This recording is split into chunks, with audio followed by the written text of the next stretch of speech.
much ado about nothing.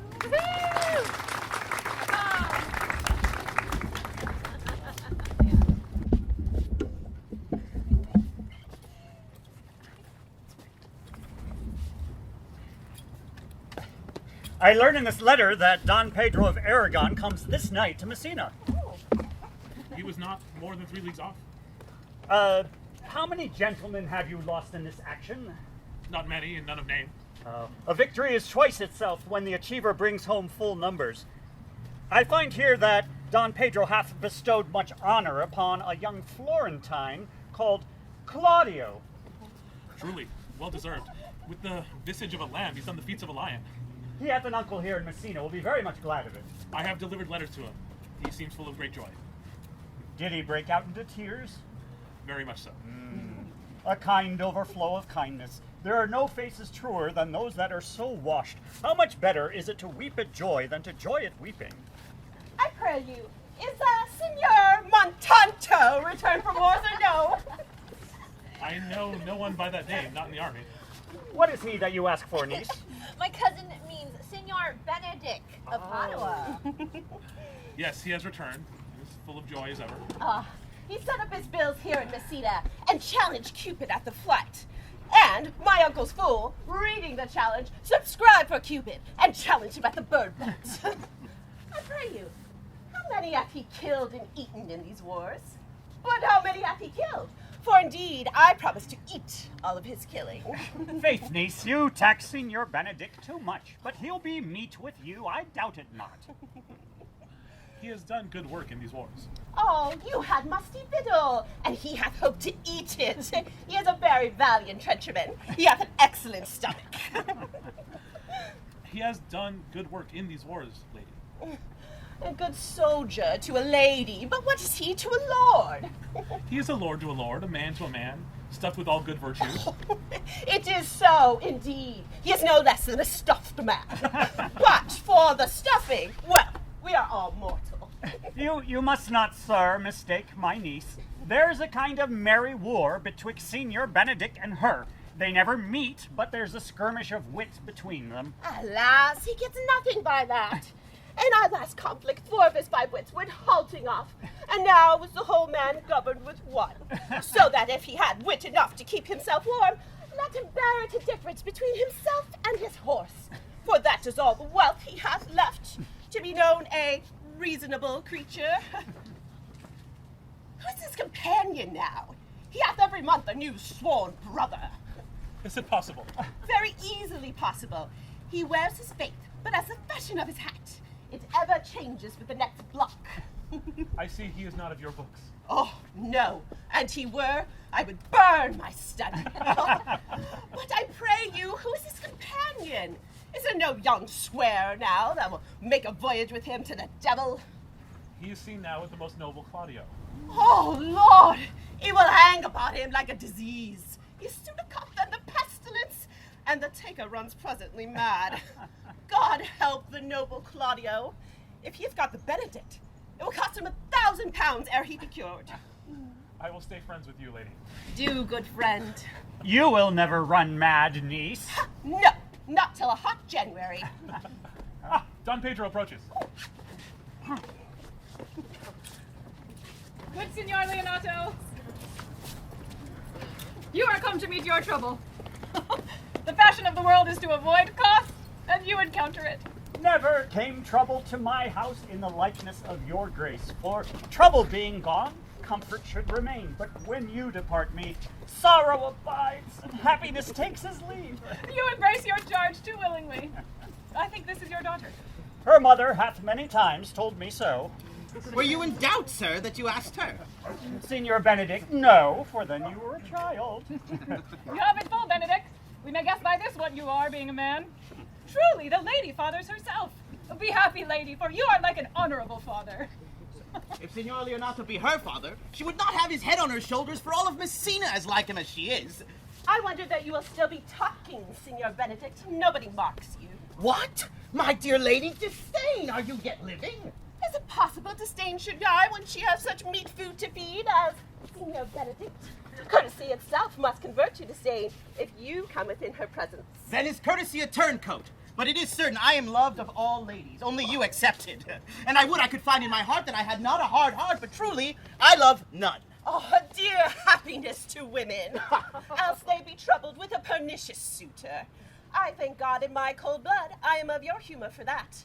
I would rather hear my dog bark at a crow than a man swears he loves me. God, keep your ladyship still in that mind, so some gentleman or other shall scape a predestinate scratched face. Oh, scratching would not make it worse, and 'twere such a face as yours were. My, you are a rare parrot teacher. A bird of my tongue is better than a beast of yours. I would that my horse had the speed of your tongue, and so good a continuer. But keep your way, in God's name I have done. You always end with a jade's trick. I know you are bold. That is the sum of all, Leonato. Signor Claudio, Signor Benedict, my dear friend Leonato hath invited you all. I tell him we shall stay at the least a month, and he heartily prays some occasion may detain us longer. I dare swear he is no hypocrite, but prays from his heart. If you swear, my lord, you shall not be forsworn. Let me bid you welcome, my lady. Being reconciled to the prince your brother, I owe you all duty. I thank you. I'm not of many words, but I thank you. Please, at your grace, lead on. Your hand, Leonato, we will go together.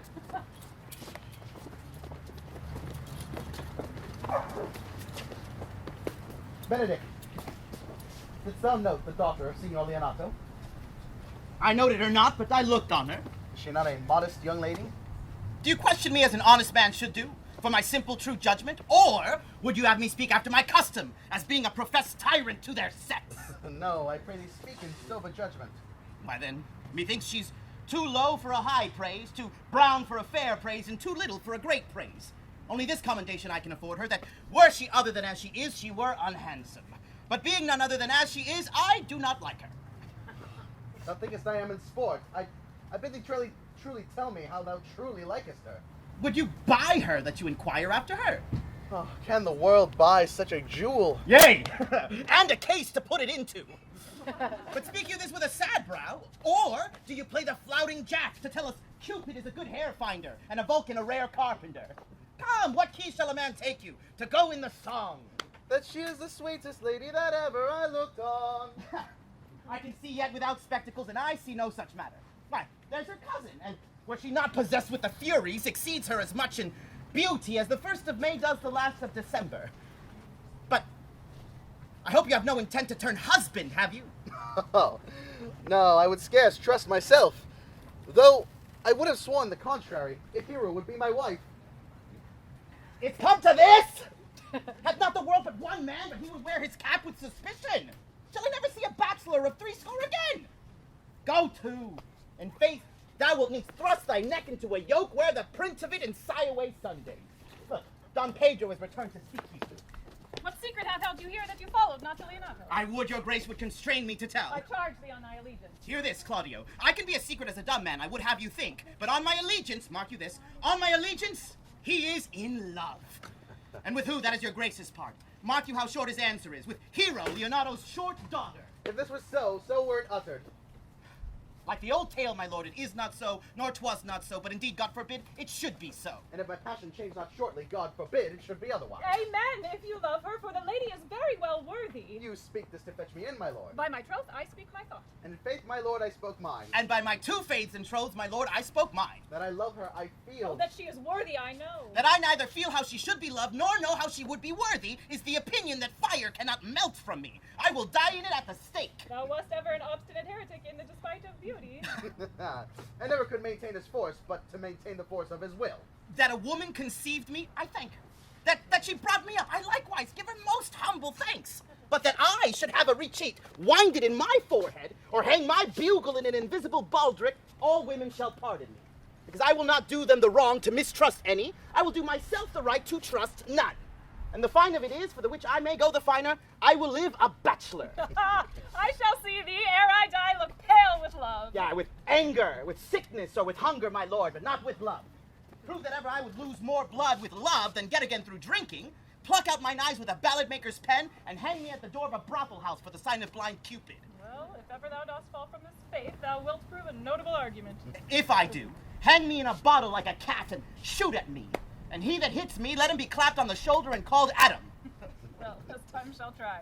In time, the savage bull doth bear the yoke. The savage bull may, but if ever the sensible Benedict bear it, pluck off the bull's horns and set them in my forehead.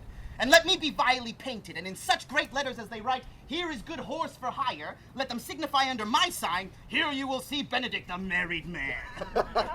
If this was so, thou wouldst be horn man. Nay, if Cupid have not spent all his quiver in Venice, thou wilt quake with us shortly. I look for an earthquake too there. Oh, well, you temporize with the hours.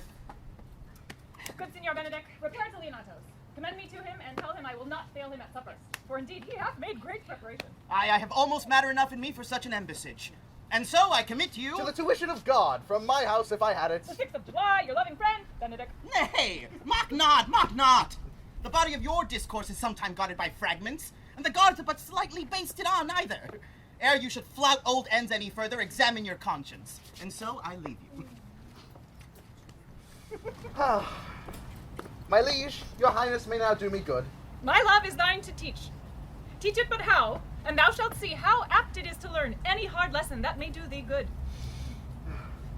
Hath Leonato any son, my lord? No child but Hero. She's his only heir. Dost thou affect her, Claudio? Oh, my lord, when thou went onward on this ended action, I looked on her with a soldier's eye, that liked, but had very, very rough a task at hand, than to drive liking to the name of love. But now I am returned, and those war thoughts have left their places vacant, and in their rooms come thronging soft and delicate desires, all prompting me how fair young Hero is, saying I liked her ere I went to wars. Oh, thou wilt be like a lover presently, and tire the hero with a book of words. If thou dost love fair Hero, cherish it, and I will break with her and with her father, and thou shalt have her. Was not to this end that thou beganest to twist so fine a story? How sweetly you do minister to love, but to know love's grief by his complexion. Should my liking my too sudden seem, I would have solved it with a longer treatise. Oh, what need the bridge much broader than the flood? The fairest grant is the necessity. Look, what will serve is fit. I know we shall have reveling tonight. I will assume thy part in some disguise, and tell fair Hero that I am Claudio. And in her bosom, I'll unclasp my heart and take her hearing prisoner with the force and strong encounter of my amorous tale. Then after to her father will I break, and the conclusion is, she shall be thine. In practice, let us put it presently.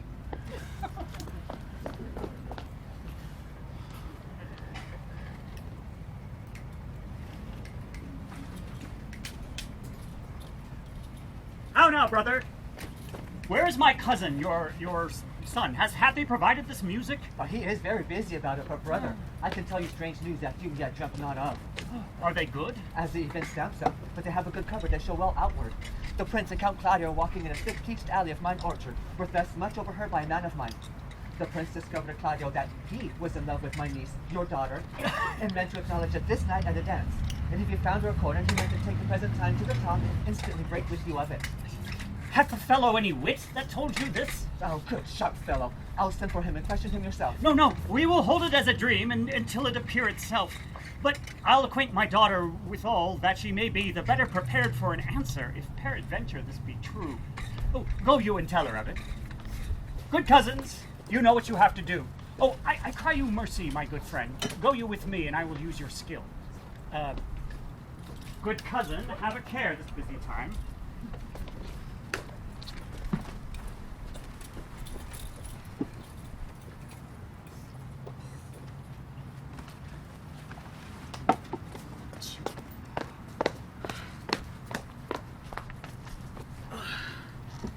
What the good year, my lord? Why are you thus out of measure sad? There is no measure in the occasion that breeds, therefore sadness is without limit. You should hear reason. And when I have heard it, what blessings bring it? If not a present remedy, then at least a patient sufferance. I wonder that thou, being as thou sayest thou art, born under Saturn, goest about to apply a moral medicine to a mortifying mischief. I cannot hide what I am. I must be sad when I have cause, and smile at no man's jest. Eat when I have stomach, and wait for no man's leisure. Sleep when I am drowsy, and tend on no man's business. Laugh when I am merry, and claw no man in his humor. Prithee? Yea, but you must Yea, but you must, prithee, not make the full show. not make the full show of it until you can do it without controlment. You see, your brother has tamed you newly into his grace, and you should wait until you can make your own harvest. I had rather be a canker in a hedge than a rose in his grace. and it better befits my blood to be disdained of all than to fashion a carriage to rob love of any. Though it cannot be said that I am a flattering and honest person, it cannot be denied that I am a plain-dealing villain. I am trusted with a muzzle and enfranchised with a clog. Therefore, I have decreed not to sing in my cage. If I had my mouth, I would bite. If I had my liberty, I would do my liking. In the meanwhile, let me be that I am and seek not to alter me. Oh, but can't you make use of your discontent? I make use of it all, for I use it only. Who goes there? What news, Baraccio? I come from a great supper. Your brother, the prince, is royally entertained by Leonato, and I can give knowledge of an intended marriage. Will it serve for a model to build mischief on? Who is he for a fool that betroths himself to unquietness? Aye, it is your brother's right hand. Oh, who? The most exquisite Claudio. Even he. Oh, and who? Which way looks he? Marion Hero, the daughter and heir to Leonato. A very forward March chick. How came you to this? Being mistaken as a perfumer in a musty room smoking. In came the prince and Claudio, discussing how the prince would go forth and woo Hero, and then having obtained her, give her to the Count Claudio. Come, let us thither. This will prove food for my displeasure. That young upstart hath all the glory of my overthrow, and if I can cross him anyway, I bless myself every way. You are both sure and will assist me. To the death, my lady. Come, then, let us to the banquet. Their cheer is the greater that I am subdued. Would the cook were of my mind. Shall we go prove what's to be done? We shall wait upon your ladyship.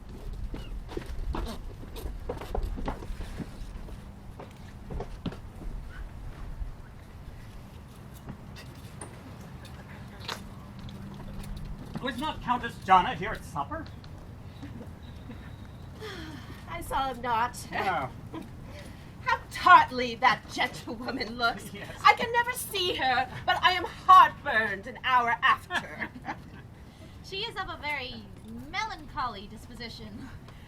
He were excellent gentlemen that were made just in the midway between her and Benedict. One is too like an image and says nothing, and the other is too like my lady's eldest son, evermore tattling. Then half Senior Benedict's tongue in Countess Jana's mouth, and half Countess Jana's melancholy in Senior Benedict's face. Ah, and a good leg and a good foot, uncle, and money in his purse. Such a man would win any woman in the world, if he could get her goodwill. Oh, by my troth, niece, thou wilt never get thee a husband if thou be so shrewd of thy tongue. Oh, in faith, she is too cursed.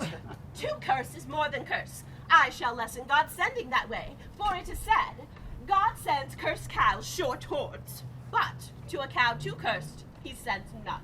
So, by being too cursed, God will send you no horns?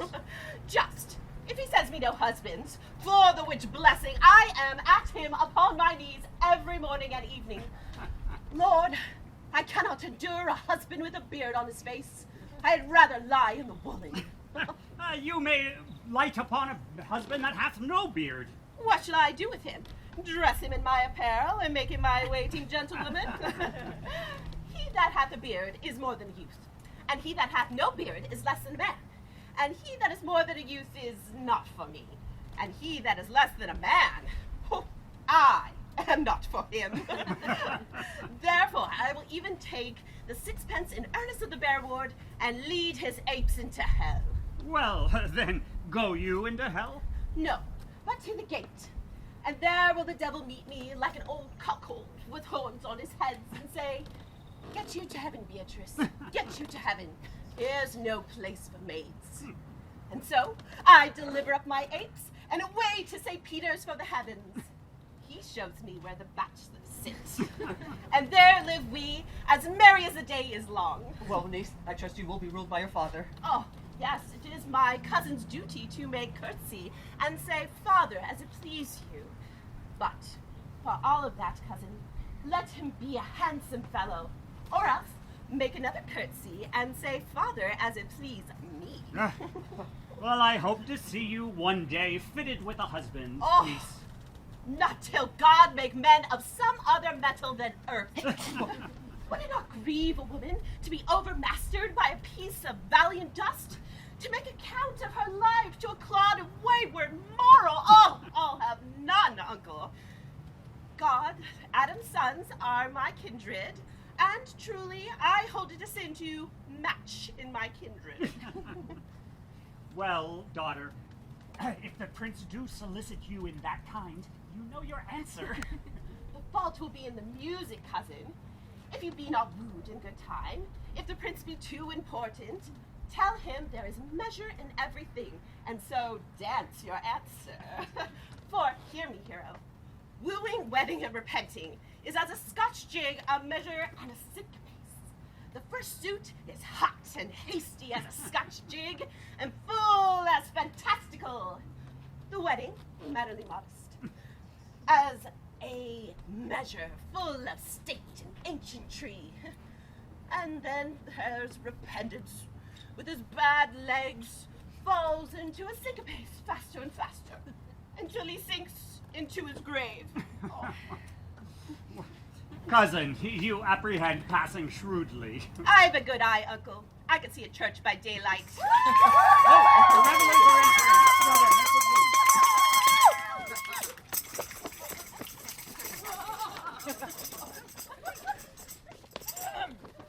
Ladies, will you walk about with your friends? So you walk softly and look sweetly and say nothing. I am yours for the walk. And especially when I walk away. With me in your company? I would say so when I please. And when please you to say so. When I like your favor, for God defend the illusion be like the face. Oh, the visor is Philemon's roof. Within the house is Joe. Oh, I think your visor should be attached. I'll speak low if you speak love. Well, I would you did like me. Oh, so would not I, for your own sake, for I have many ill qualities. Which is one. I say my prayers aloud. All the better. The hearers may cry, Amen. Oh, God match me with a good dancer. Amen. And God keep him from my sight when the dance is over. Answer, clerk. No more words. The clerk is answered. I know you well enough. You are Senor Antonio. At a word I am not. Prithee? I know you. I know you. I already did that one. I know you by the waggling of your head. To tell you true, I counterfeit him. And you could not do him so ill well unless you were the very man. Look, here's his dry hand, up and down. Go to, you are he, you are he. At a word I am not. Come. You think I don't know you by your excellent wit? Can virtue hide itself? Go to, Mum, you are he. Graces will appear, and there's an end. Will you not tell me who told you so? No, you shall pardon me. Nor will you tell me who you are? Not now. But I was disdainful. I had a good wit out of 1,000 merry tales. Well, this was Signor Benedict that said so. What's he? I am sure you know him well enough. Not I, believe me. Did he never make you laugh? I pray you, what is he? Why, here's the prince's gesture. Oh, a very dull fool. Only his gifts is in devising impossible slanders. None but libertines delight in him. And there's accommodation not in his wit, but in his villainy. For he both pleases men and angers them. And then they laugh at him and beat him. Oh, I am sure he is in your fleet. I would he had boarded me. When I know the gentleman, I'll tell him what you say. Do. He'll but make a comparison or two on me, which, peradventure not mocked or laughed at, strikes him into melancholy. And then there's the partridge wing saved, for the fool will not eat supper that night. We must follow the leaders. In every good thing. Nay, if they meet an ill, I will leave them at the cannon.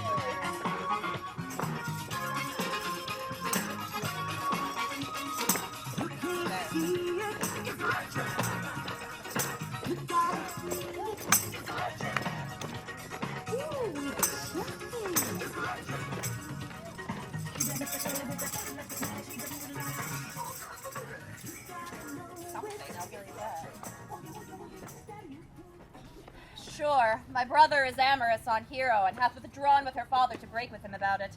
The ladies follow, but one visor remains. It's Claudio. I can recognize him by his gait. Are you not Signor Benedict? You know me well. I am he. Oh, good Signor, you are very near my brother in his heart.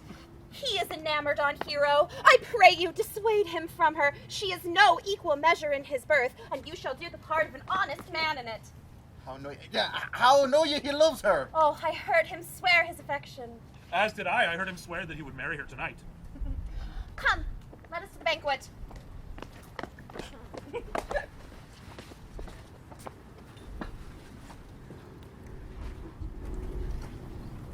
Thus answer I in the name of Benedict.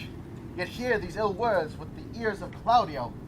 'Tis certain so, the prince woos for himself.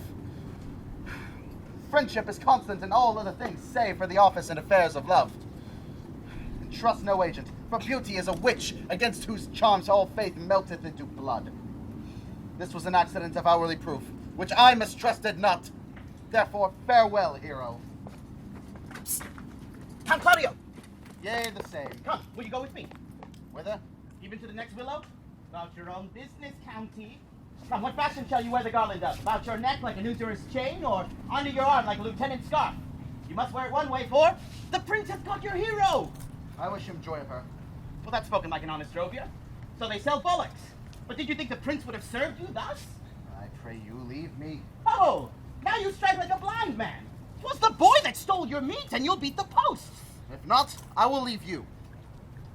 Alas, poor herd fowl.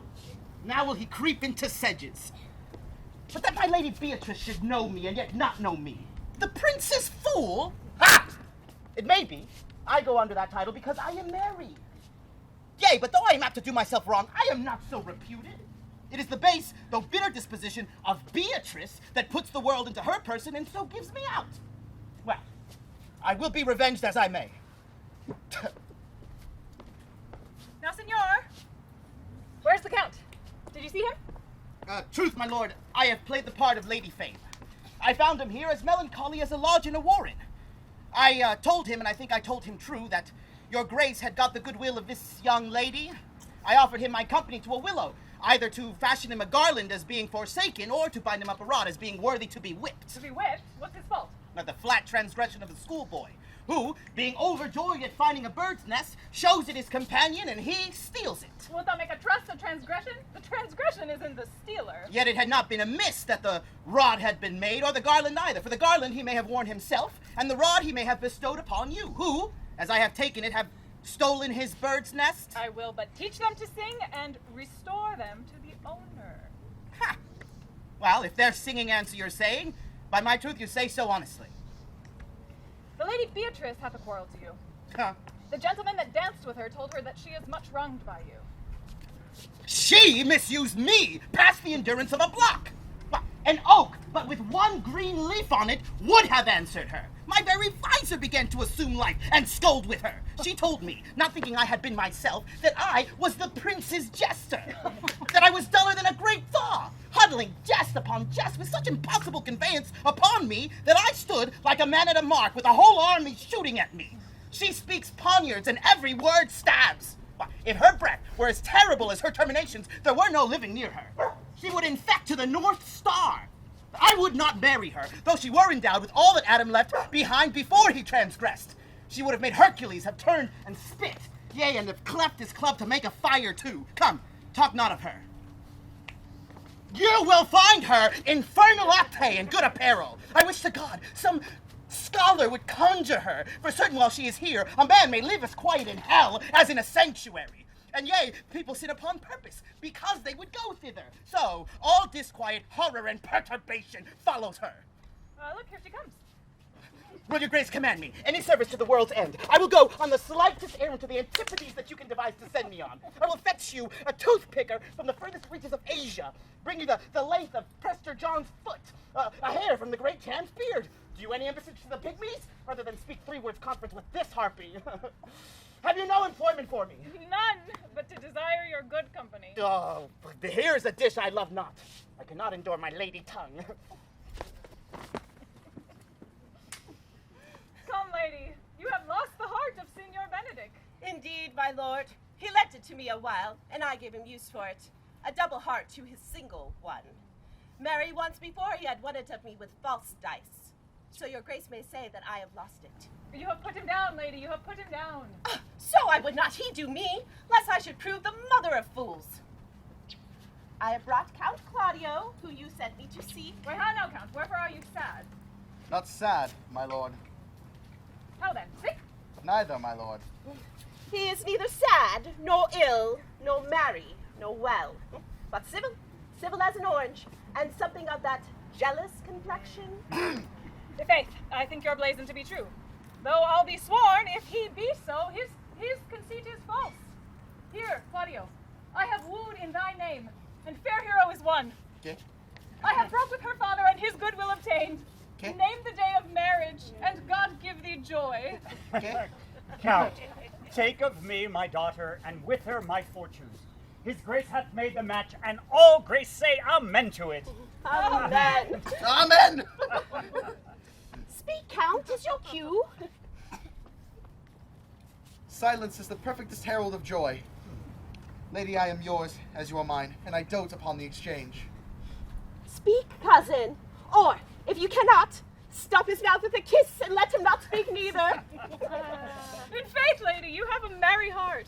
Yea, my lord, I thank it. Poor fool, it keeps on the windy side of care. My cousin tells him in his ear that he is in her heart. And so she doth, cousin. Good Lord for alliance. Thus goes everyone to the world but I, and I am sunburnt. I may sit in a corner and cry, hey-ho for a husband. Lady Beatrice, I will get you one. I would rather one of your father's getting. Have you ne'er a brother like you? Your father got excellent husbands, if a maid could come by then. Will you have me, lady? Oh, no, my lord. Unless I may have another for working days. Your grace is too costly to wear every day. But I beseech you, pardon me, my lord. I was born to speak all mirth and no matter. Your silence most offends me. And to be merry best becomes you, for out of question you were born in a merry hour. Oh, no, my lord. Truly, my mother cried. But then a star danced, and under that I was born. Cousins, God give you joy. Niece, will you look to those things that I told you of? I cry your mercy, uncle. By your grace's pardon. By my troth, a pleasant-spirited lady. There's very little of the melancholy in her, my lord. She's never sad, but when she sleeps, and not ever sad then, for I've heard my daughter say that often she hath dreamt of unhappiness, and waked herself with laughter. She cannot endure to hear tell of a husband. By no means. She mocks all her wooers out of suit. She were an excellent wife for Benedict. Oh, my lord, lord, if they were but a week married, they would talk themselves mad. Count Claudio, when mean you to go to church? Tomorrow, my lord. Time goes on all crutches till love have all his rights. Not till Monday, my dear son, which is hence just a sen night, and a time too brief, too, to have all things answer my mind. Come, you shake the head at so long a breathing, but I warrant thee, Claudio, the time shall not go dully by us. I will, in the interim, undertake one of Hercules' labors, which is to bring Signor Benedict and the Lady Beatrice into a mountain of affection, the one for the other. I would fain have it a match, and I doubt not but to fashion it. If you three will but minister such assistance as I shall give you direction. My lord, I am for you, though it cost me 10 nights' watchings. And I, my lord. And you too, gentle hero. I will do any modest office, my lord, to help my cousin to a good husband. And Benedict is not the unhopefullest husband that I know. Thus far can I praise him. He is of a noble strain, of approved valor, and confirmed honesty. I will teach you to humor your cousin, that she shall fall in love with Benedict, and I, with your two helps, will so practice on Benedict that in despite of his quick wit and his queasy stomach, he shall fall in love with Beatrice. If we can do this, Cupid is no longer an archer. His glory shall be ours, for we are the only love gods. Go in with me, and I will tell you my drift. Yes.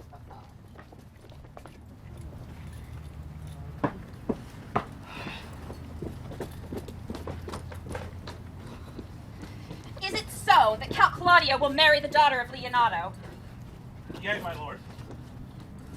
But I can cross it. Any bar, any cross, any impediment will be most medicinable to me. I am sick with displeasure to him, and whatsoever comes athwart his affection ranges evenly with mine. How canst thou cross this marriage? Not honestly, but covertly enough that no dishonesty shall appear in me. Show me briefly how. I believe I told you a year since how I'm much in the favor of Margaret, the waiting gentlewoman to hero. I remember. I can, at any unseasonable time of night, bid her come out to her lady's chamber window.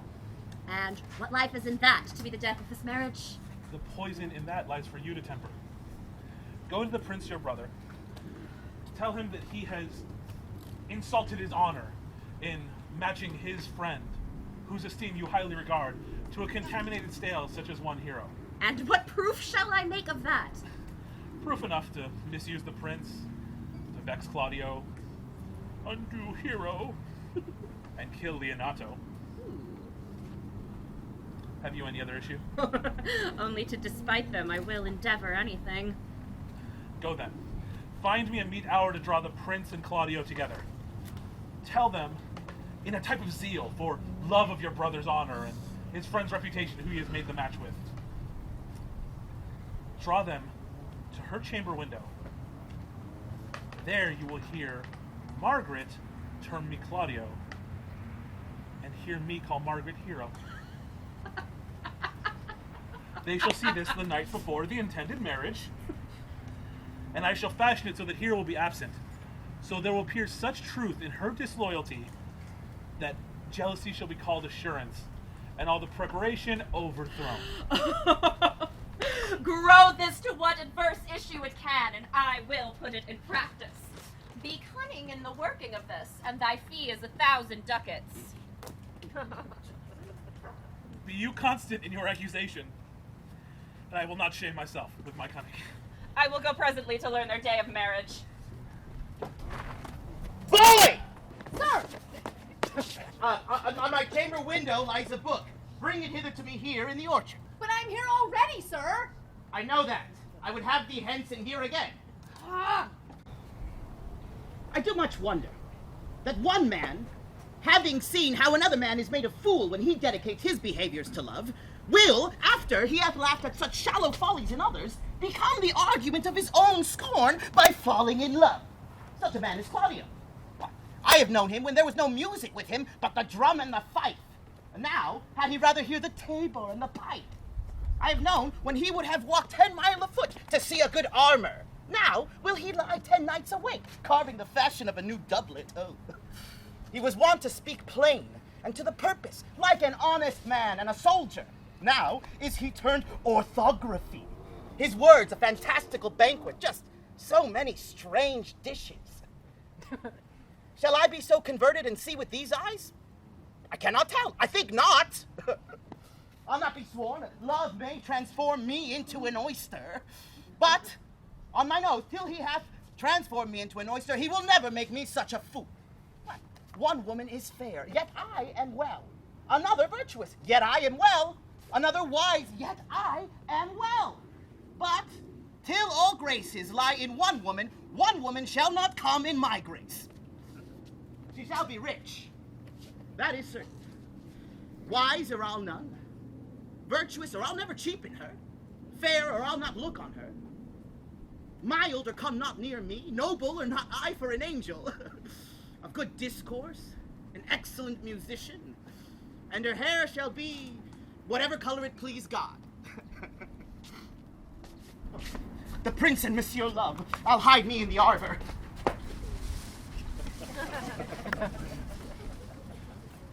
Come, shall we hear this music? Oh, how still the night is, my lord. As hushed as to grace harmony. See you where Benedict hath hid himself? Oh, well, my lord, the music hath ended. We shall fit the kid fox with a pennyworth. Come, Balthazar, we'll hear that song again. Oh, good my lord, tax not so bad a voice to slander music any more than once. It is the witness still of excellency to put a strange face on his own perfection. I pray you, sing and let me woo no more. Ah, since you talk of wooing, then I will sing. For many a wooer doth commence his suit, to her he thinks not worthy, yet he woos, yet he says he loves. Now pray thee come, or if thou wilt no longer even do it in notes. Note this before my notes. There's not a note of mine that's worth the noting. Why, these are very crotchets that he speaks. Notes, forsooth, and nothing. Oh, now, divine air, now is his soul ravished. Is it not strange that sheep's guts should hail souls out of men's bodies?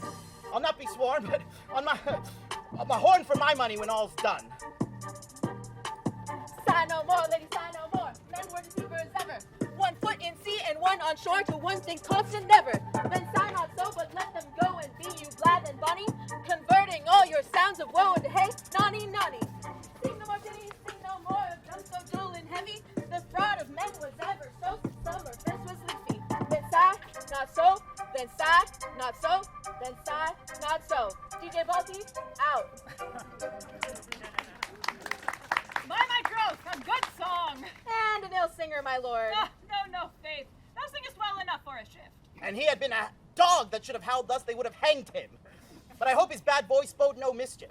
I had of late heard a night raven, come what plague could come after this. Yea, Mary. Dost thou hear, Balthazar? I pray thee, tomorrow night get us some excellent music, and we will have it at the Lady Hero's chamber window. The best I can, my lord. Do so. Farewell. Come hither, Leonato.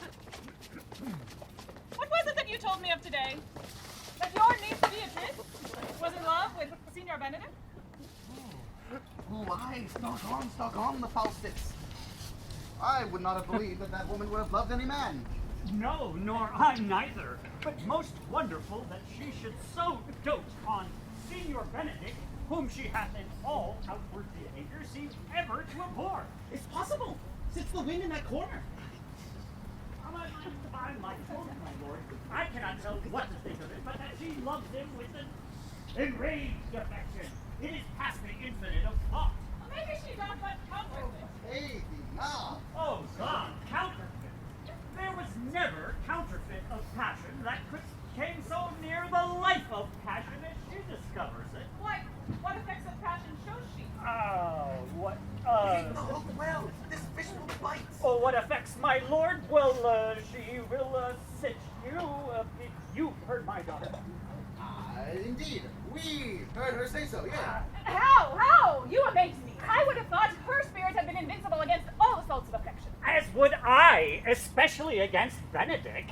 I should think this a gull, but that the white-bearded fellow speaks it. For surely such knavery cannot hide himself in such reverence. Yet they in the infection. Hold it up. Has she made her affections known to Benedict? No, and swears she never will. That's her torment. Well, Hero told us one night, should I, says she, that so often countered him with scorn, write to him that I love him? This says she now, as she's beginning to write to him, for she'll be up 20 times a night, and there will she sit in her smock till she hath writ a sheet of paper. My daughter tells us all. Now you talk of a sheet of paper. I do remember a pretty jest your daughter told us of one night. Oh, when she had writ it out and was reading it over, she found Benedict and Beatrice between the sheet. That's... Oh, she tore that letter into 1,000 halfpence, railed at herself that she should be so immodest to write to one that she knew would flout her. I measure him, says she, by my own spirit, for I shall flout him if he writ to me, though I love him, yea, though I should. And so she falls to her knees, prays, sobs, weeps, tears her hair, beats her heart, prays, curses. Sweet Benedict, God give me patience! She doth indeed. My daughter says so, and the ecstasy hath so much overborne her that at times my daughter is afeard she will do herself a desperate outrage. This is very true. It were good that Benedict knew of it by some other, if she will not discover it. To what end? He would but torment the poor lady worse. And he should, it were an alms to hang him. She is an excellent, sweet lady, and, out of all suspicion, she is virtuous. And she is exceeding wise. In all things except in loving Benedict. Oh, my lord, wisdom and blood, combating in so tender of a body, we have 10 proofs to 1 that blood hath the victory. I'm sorry for her, as I have just cause, being her uncle and her guardian. I would she had bestowed this dotage on me. I would have daffed all other respects and made her half myself. I pray you, tell Benedict of it and hear what it will say. Were it good, think you? Hero says she will die, for she says she will die if he woo her not. And she says she will die if he do woo her. And she says she will die if she make her love known to him.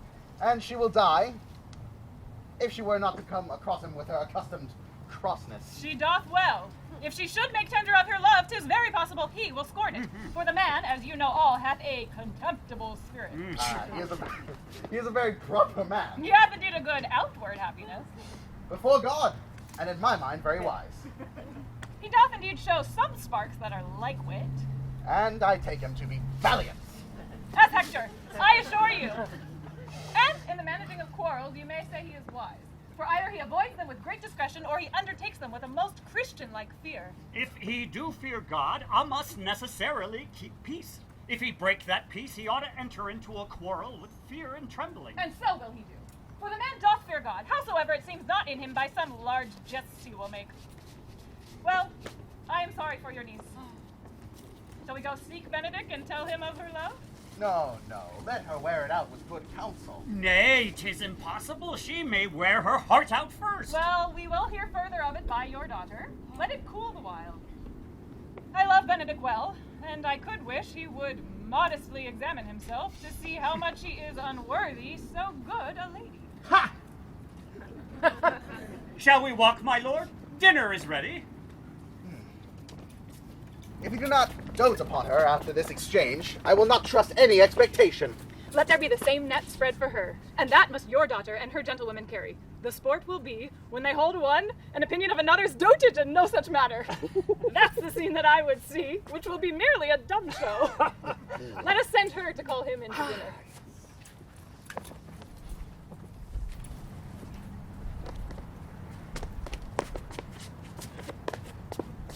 This can be no trick. The conference was sadly born. They have the truth of it from Hero.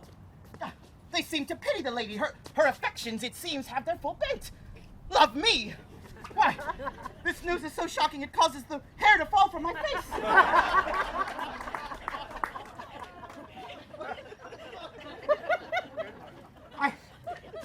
I hear how they censure me. They say that I will bear myself proudly should I perceive that love come from her. So too they say that she would rather die than show any sign of affection. Love me? Why? It must be requited. Ha! They say that she is a fine lady, 'tis true. I can bear them witness. So too they say that she is virtuous, 'tis also true. I cannot reprove it. They say that she is wise, but for loving me. By my truth, it is no argument to her folly, nor no great addition to her wisdom, for I shall be terribly in love with her. I may chance have some odd quirks and remnants of wits being broken on me because I have railed so long against marriage, but does not the appetite alter? A man enjoys meat in his youth that he cannot endure in his age. Shall these quips and sentences and paper bullets of the brain awe a man away from his career in humor? No! The world must be peopled! When I said that I would die a bachelor, I did not think I would live to see myself married.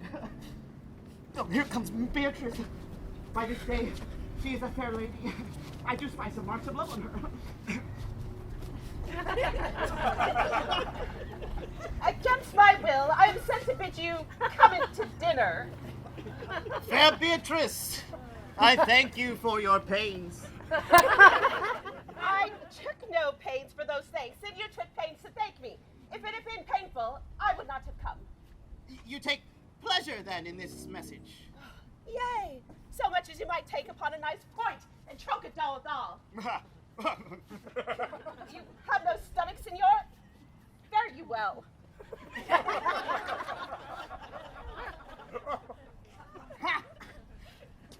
Against my will, I am sent to bid you come into dinner. There's a double meaning in that. I took no more pains for those thanks than you took pains to thank me. That is the same as saying, any pains I take for you is as easy as thanks. If I do not pity her, I am a villain. If I do not love her, I am a fool. I shall get her picture.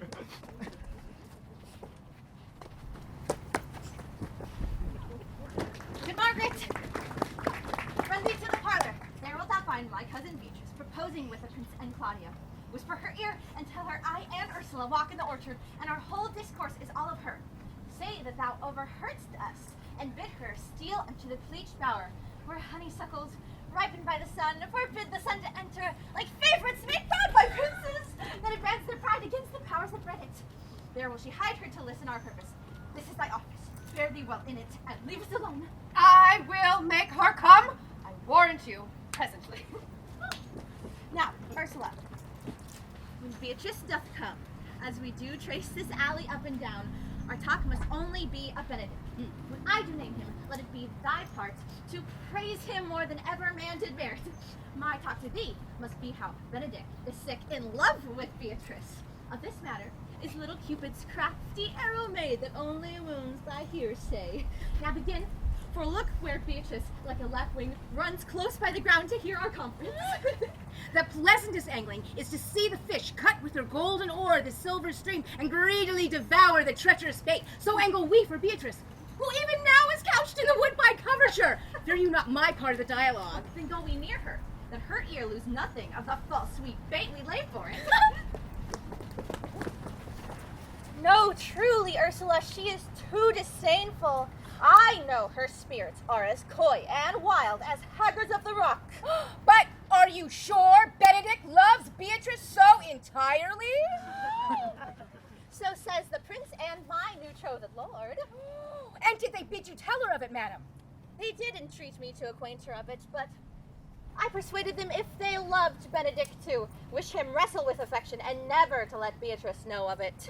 Why did you so? Doth not the gentleman deserve as full a fortunate a bet as Beatrice shall count upon? Oh, God of love, I know he doth deserve as much as may be yielded to a man, but who dare tell her so? Prithee, disdain and scorn rise sparkling in her eyes, misprizing what they look on, and her wit values itself so highly that to her all matter else seems weak. She cannot love, nor take no shape, nor project of affection. She is so endeared. Sure, I think so. Therefore, it certainly would be not good she knew his love, lest she make sport of it. Why, you speak truth. I never yet saw a man how wise, how noble, young, how rarely featured, but she would spell him backwards. If fair face, she would swear the gentleman should be her sister. If black, white, nature drawing of an antique made of foul blot. If tall, a lance, ill-headed. Low, an agate, very vilely cut. If speaking, a vein blown by all winds. If silent, a block moved by none. So turns she every man the wrong side out, and never gives to truth and virtue that which simpleness and merit purchaseth. Sure, such carping is not commendable. No, not to be so odd and from all fashions as Beatrice cannot be commendable.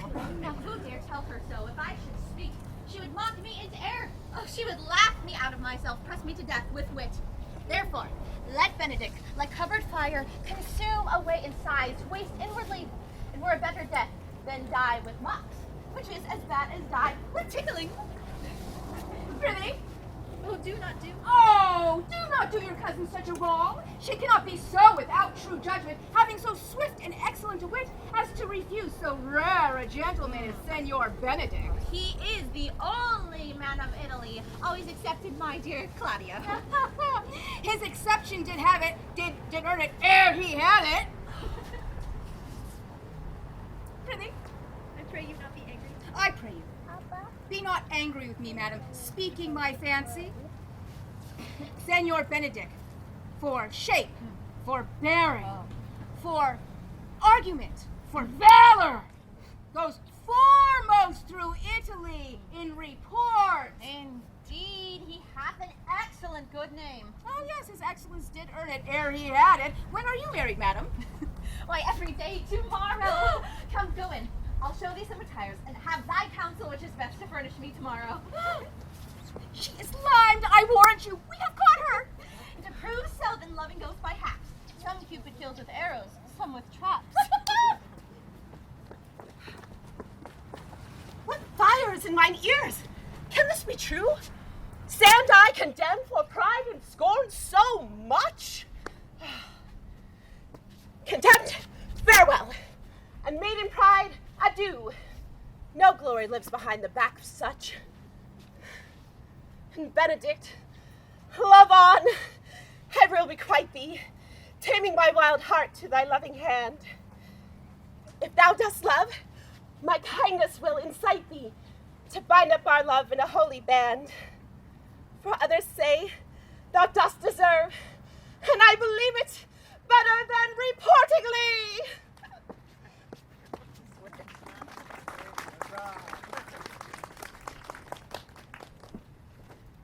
I do but stay till your marriage be consummate, and then go I toward Aragon. I'll bring you thither, my lord, if you will vouchsafe me. Nay, that would be as great a soil in the new gloss of your marriage as to show a child his new coat and forbid him to wear it. No, I will only be bold with Benedict for his company. For from the crown of his head to the sole of his feet, he is all mirth. He hath twice or thrice cut Cupid's bowstring, and the little hangman dare not shoot at him. He hath a heart as sound as a bell, and his tongue is the clapper. For what his heart thinks, his tongue speaks. Gentlemen, I am not as I once was. So say I. Methinks you are sadder. I hope you be in love. Oh, hang him truant! There's no true drop of blood in him to be truly touched with love. If he be sad, he wants money. I have the toothache. Draw it. Hang it. You must hang it first and draw it afterwards. Sigh for the toothache. Where is but a humor or a worm? And every man can master grief, but he that has it. Yet say I, he is in love. There's no appearance of fancy in him. Unless it be a fancy that he hath to strange disguises, as to be a Dutchman today, a Frenchman tomorrow, or in the shape of two countries at once, as a German from the waist downward, all slops, and a Spaniard from the hip upward, no doublet. Unless he have a fancy to this foolery, as it appears he hath, he is no fool for fancy, as you would have it appear he is. If you be not in love with some woman, then there is no trusting old signs. A precious as hats o' mornings.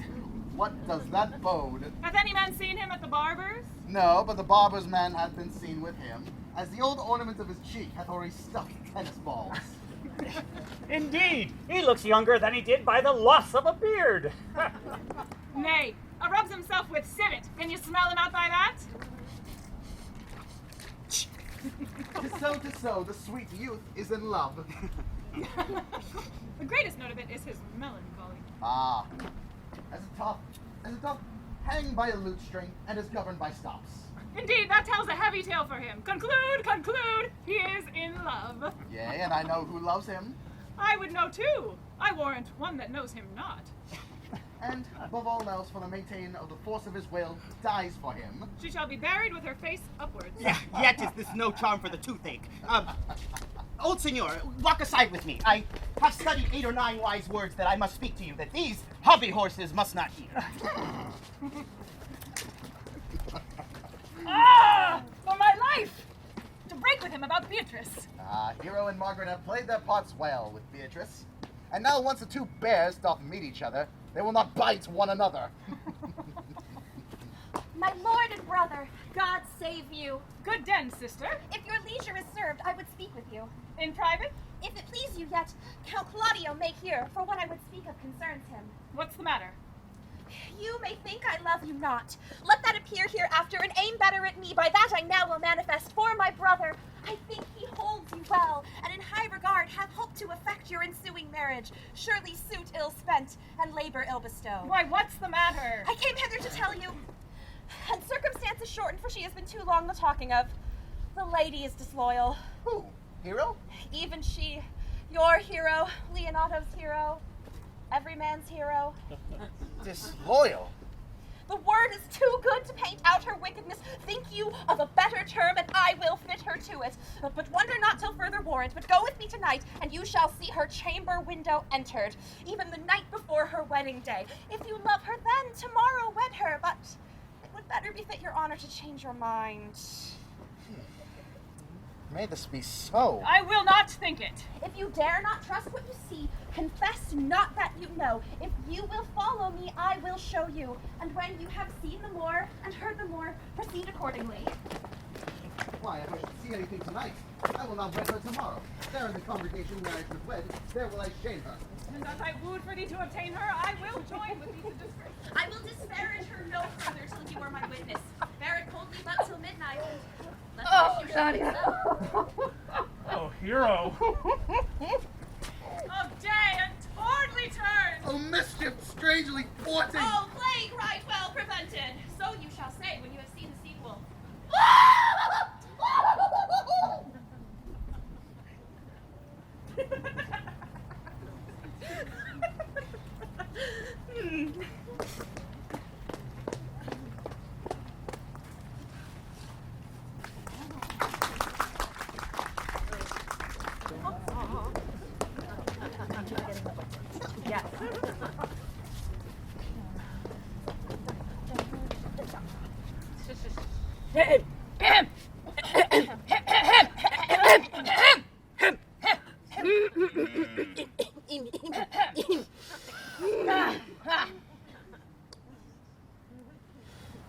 Are you good men and true? Yea! Or else it were a pity, but they should suffer salvation, body and soul! Nay, that is a punishment too good for them. If they should have any allegiance in them, being chosen for the prince's watch. Oh! Well, give them the torch, neighbor Dogberry! First, who think you to be the most desertless man to be constable of the watch?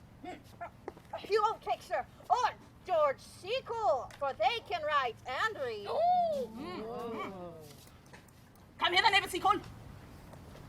Ah, God hath blessed you with a good name. And a well-favored man is a gift of fortune. And to write and read comes by nature. Both ways, You Jessica. have! I knew it would be your answer. Ah, well, for your favor, sir, what? Give God thanks and make no boast of it? Ha ha! As for your writing and reading, what? Let that appear when there is no need of such vanity. You are thought here to be the most senseless and fit man to be the constable of the watch. Therefore, bear you the lantern. This is your charge. You shall comprehend all vagrant men, and you must bid any man stand in the prince's name. How if they will not stand?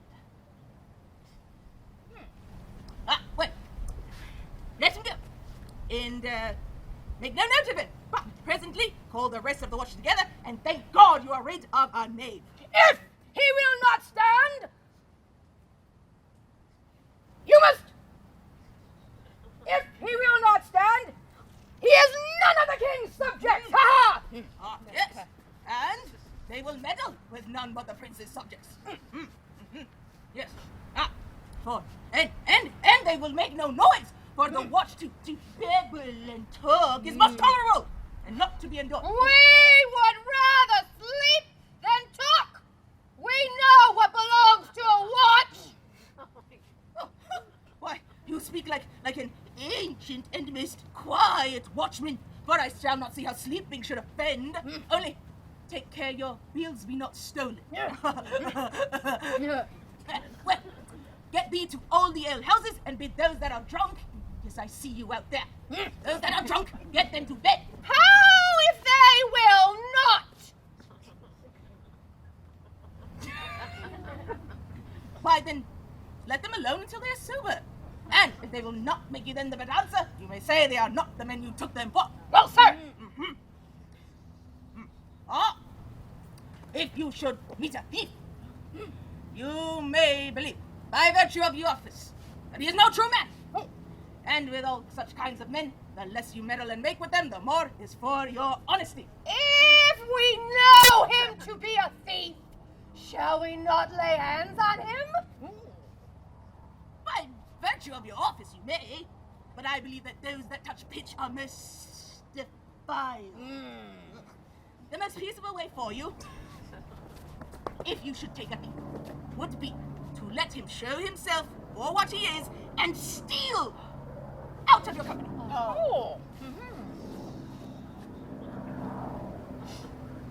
Greeley, You have always.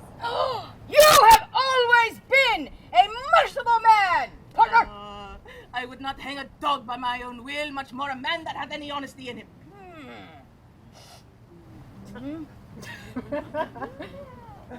If you hear a child cry in the night, you must call to the nurse and bid her still it. How if the nurse be sleeping and will not hear us? Then depart in peace, and let the child wake her with crying. For the ear that will not listen to her lamb when she bathes will never answer her cough when he bleats. This is so. Well, this is the end of your charge. And you, constable. You shall present the prince's own person. If you should meet a prince in the night, you may stay him. Nay, by your lady, that I think I cannot. 5 shillings to 1 on it. To any man that knows the statutes, he may stay him. Mary, not without the prince be willing, for it is an offence to stay a man against his will, and the watch shall offend no man. Ah, by your lady, I think that is so.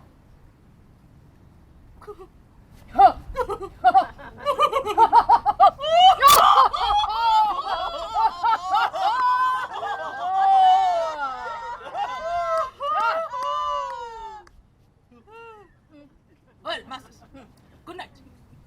And if there be any matter of weight chance, call up me. Keep your fellows' counsel and your own. Good night. Come, neighbor. Yeah.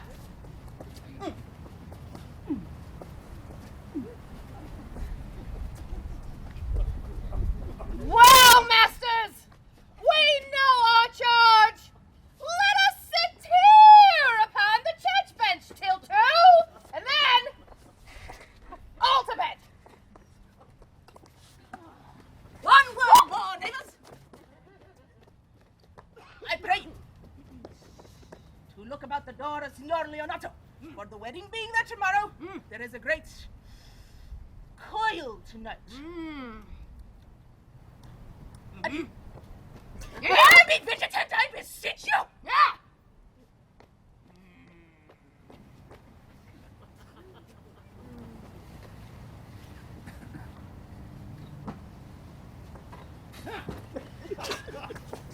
What's Conrad I say? Peace, stir not. Here, man, I am at thy elbow. I felt an itch at my elbow. I felt that a scab would follow. Well, I'll owe thee an answer for that, but now forward with thy tale. Come thee under the penthouse, and like a true drunkard, I shall tell all to thee. Treason! Masters! Stand off! Tonight, I have earned of Donna Jonna 1,000 ducats. Is it possible that any villainy should be so dear? Thou should rather ask if any villainy shall be so rich. For when rich villains have need of poor ones will make what price they will. I wonder at it. That shows that thou art unconfirmed. Thou knowest that a hat or a cloak or a doublet is a fashion to a man. Yes, it is apparel. I mean the fashion. Yes, the fashion is the fashion. Tush, thou might as well say that the fool's the fool.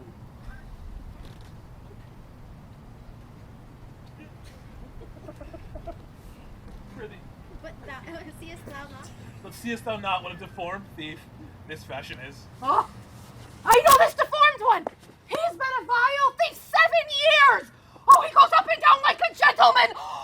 I know his name. Didst thou hear something? No, 'twas the vein on the house. Prithee, Seest thou not? seest thou not what a deformed thief this fashion is? The way it turns about the hot bloods of 14, 5, 30. It comes across like the Pharaoh's soldiers in a Riki painting, or the Bell's priest in the church window, or like the shaven Hercules in the worm-eaten tapestry, where his codpiece seemed as mossy as his club. All this I see, and I see that the fashion wears out more apparel than the man. But art thou not giddy with the fashion too, that thou hast shifted out of thy tale into telling me of the fashion? No, no, sir. But know that tonight, I have wooed Margaret in Hero's name. She bids me up to her chamber window, gives me 1,000 times good night. No, I tell you the story vilely. First, you must know that possessed and placed were the prince, Claudio, and the devil, my mistress, who did all witness the amiable encounter.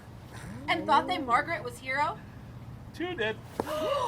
The prince and Claudio, the devil, my mistress, knew that it was Margaret. Took them there, convinced by her oaths, deceived by the dark night, but chiefly by my villainy. Claudio swore in a rage the next day he would come in front of the entire congregation, shame her, and leave her without a husband. In the prince's name, stand! Call up the right, Mr. Constable! We have recovered the most dangerous piece of lechery that was ever known in the Commonwealth, and one deformed is one of them. I know him, he wears a lot. Yes! Masters! Masters! You'll be made to bring the deformed forth, I warn you. Masters! Never speak! We charge you! Let us obey you to go with us. We will make ourselves a goodly commodity to be taken by these men. A commodity in question, I warrant you. Come, we'll obey you.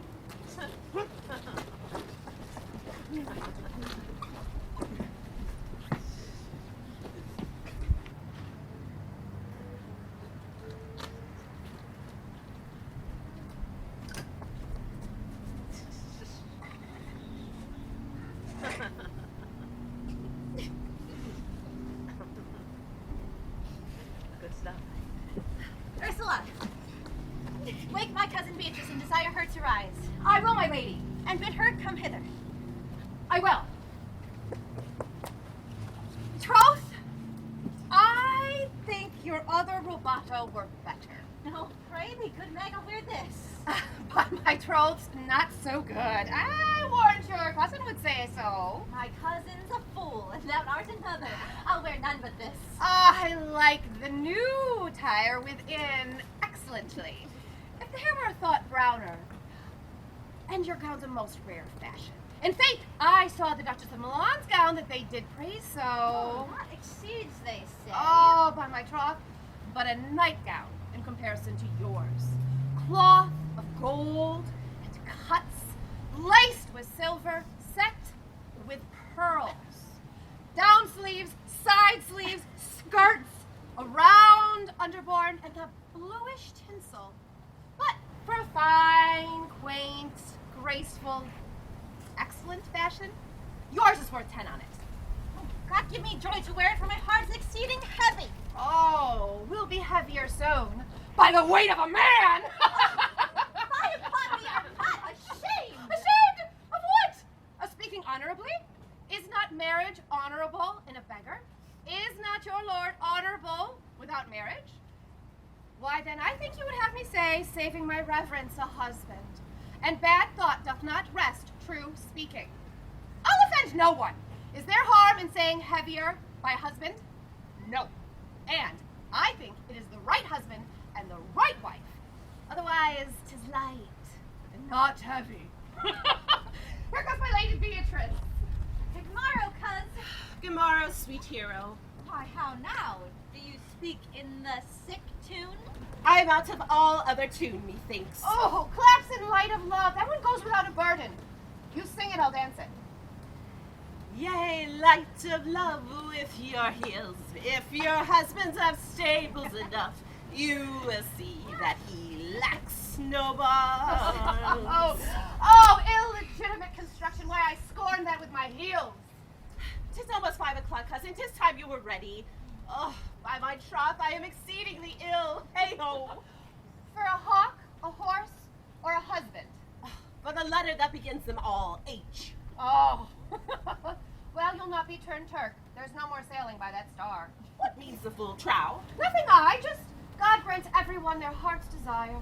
These gloves the Count sent me, they are an excellent perfume. Oh, I am stuffed, cousin. I cannot smell. A maiden stuffed. There's goodly catching of a cold. God help us, God help us. How long have you professed apprehension? Ever since you left it. Does not my wit suit me rarely? It is not seen enough. You should wear it in your cap. Oh, by my troth, I am sick. Oh, get you some of this distilled Cardus Benedictus and lay it to thy heart. It is the only thing for a qualm. There thou prickest her with the pistol. Benedictus? Why Benedictus? You have some moral in this Benedictus? Moral? I have no moral meaning. I meant plain, holy thistle. You may think, perchance, I think you are in love, but I am not so fool to list what I think, nor can I think what I list, for if I were to think, I would think my heart out of thinking that you are in love. or could be in love, or can be in love, or will be in love. And yet Benedict, he is another. He has become a man, and he has sworn that he will never marry. And yet, he eats his heart without grudgingly. And how you will be convinced, I know not. Methinks you look with your eyes as other ladies do. What pace is this that thy tongue keeps? Not a false gallop. Madam, you must withdraw. The prince, the count, Donna Jonna, Senor Benedict, and all the gallants of the town have come to call you into church. Oh, help to dress me, good cause, good Meg, good Ursula.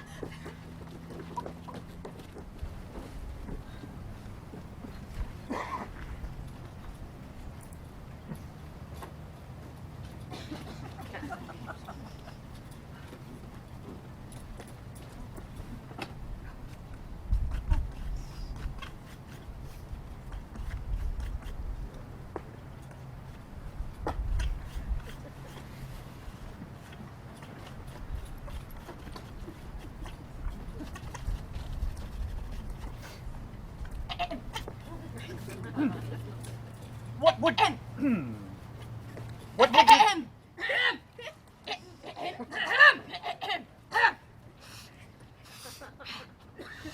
What would you with me, good neighbor? Ah, marry, sir.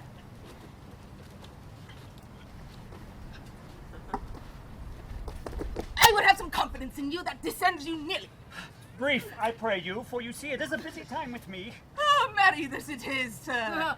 I'm troth it is, sir. What is it, my good friend? Goodman Fergus speaks little off the matter.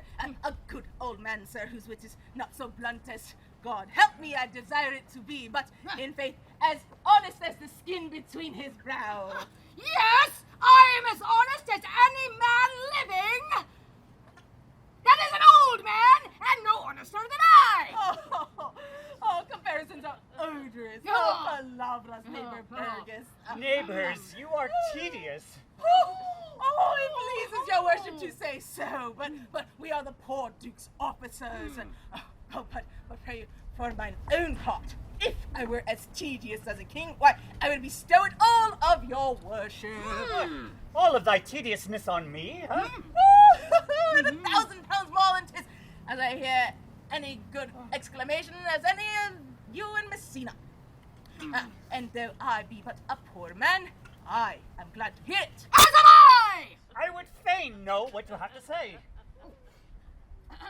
Merrick, sir, I will watch tonight, accepting your worship's presence. Taking a couple of as errant knaves as any in Messina. A good old man, oh, he will be talking. As they say when the age is in, the wit is out. But 'tis a world to see. But well said, Fergus, well said. Yes, God is a good man. Ooh. And when two men ride of a horse, one must ride behind. Well, an honest soul. I tell you, as any is in Messina, by my troth, as ever did break bread. But God is to be worshipped. And not all men are made alike. Oh, alas, good neighbor. Indeed, neighbor, he comes too short of you. Oh, gifts that God gives. I must leave you. I pray you, sir. Our watch has since comprehended two auspicious persons who we would like to have examined this morning before your worship.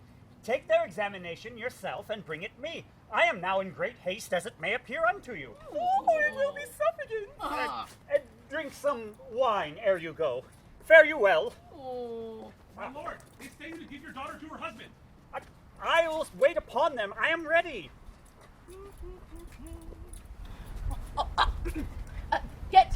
Get thee to Francis C. Coe. Bid him bring his pen and inkhorn to the tip. For we are now to examination these men. And we must do it wisely. Oh, we will spare you no wit, I warn thee. Only get the learned writer to set down our excommunications and meet me at the jail.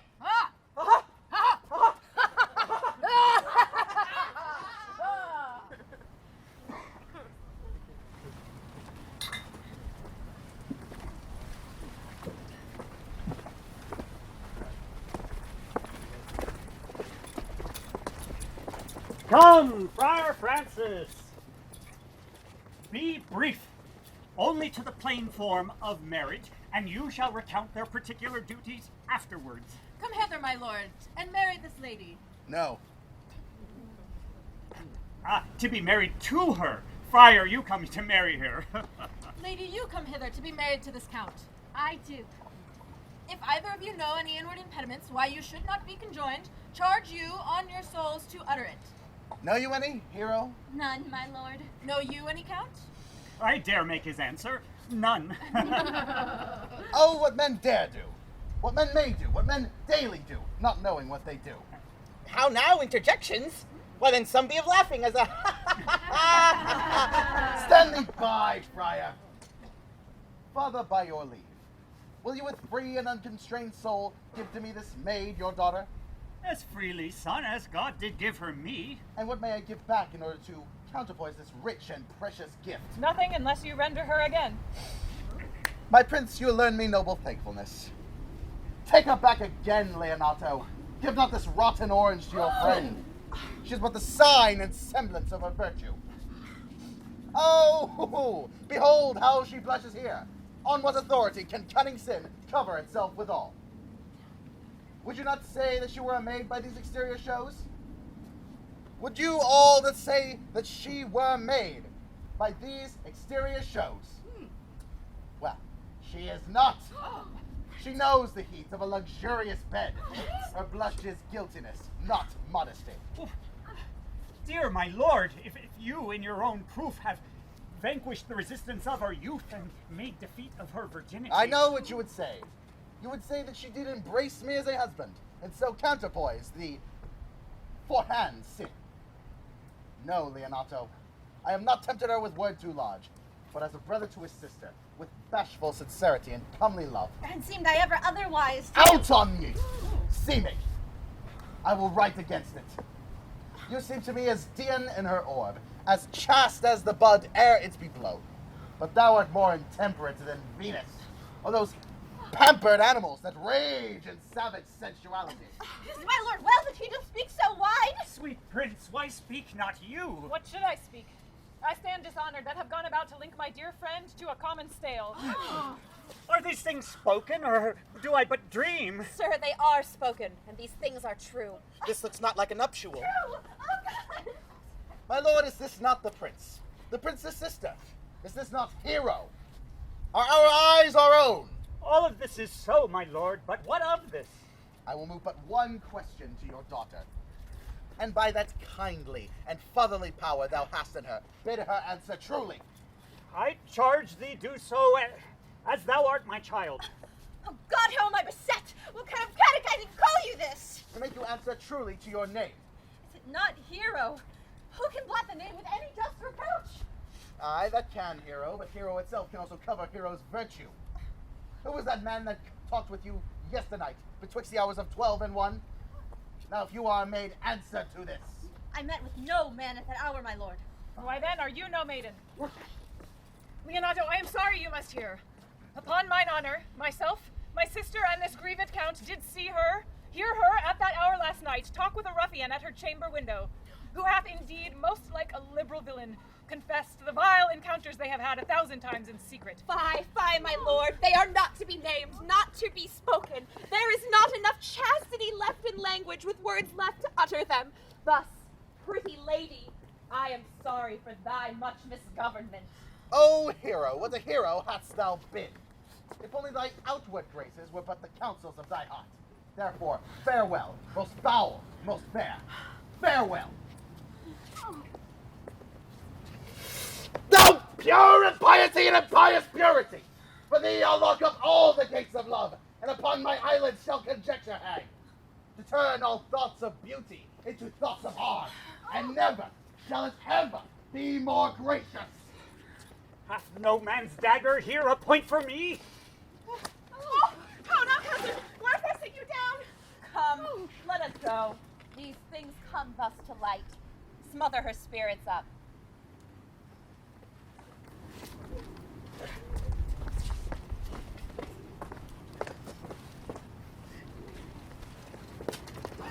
How doth the lady?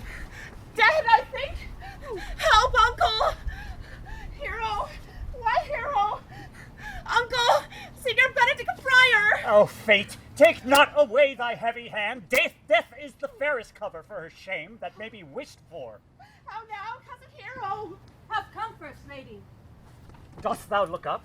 Yea, wherefore should she not? Wherefore? Why doth not every earthly thing cry shame upon her? Could she here deny the story that is printed in her blood?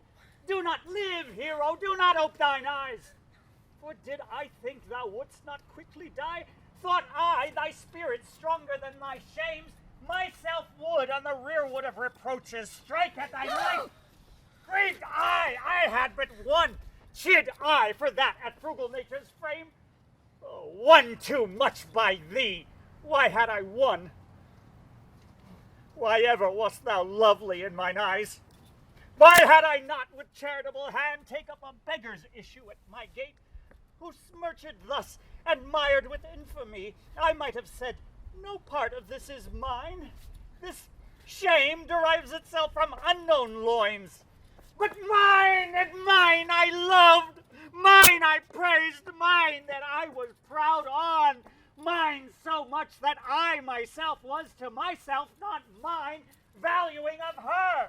Why she's fallen into a pit of ink, that the wide sea hath dropped too few to wash her clean again, and salt too little, which may season give to her foul-tainted flesh. Sir, be patient.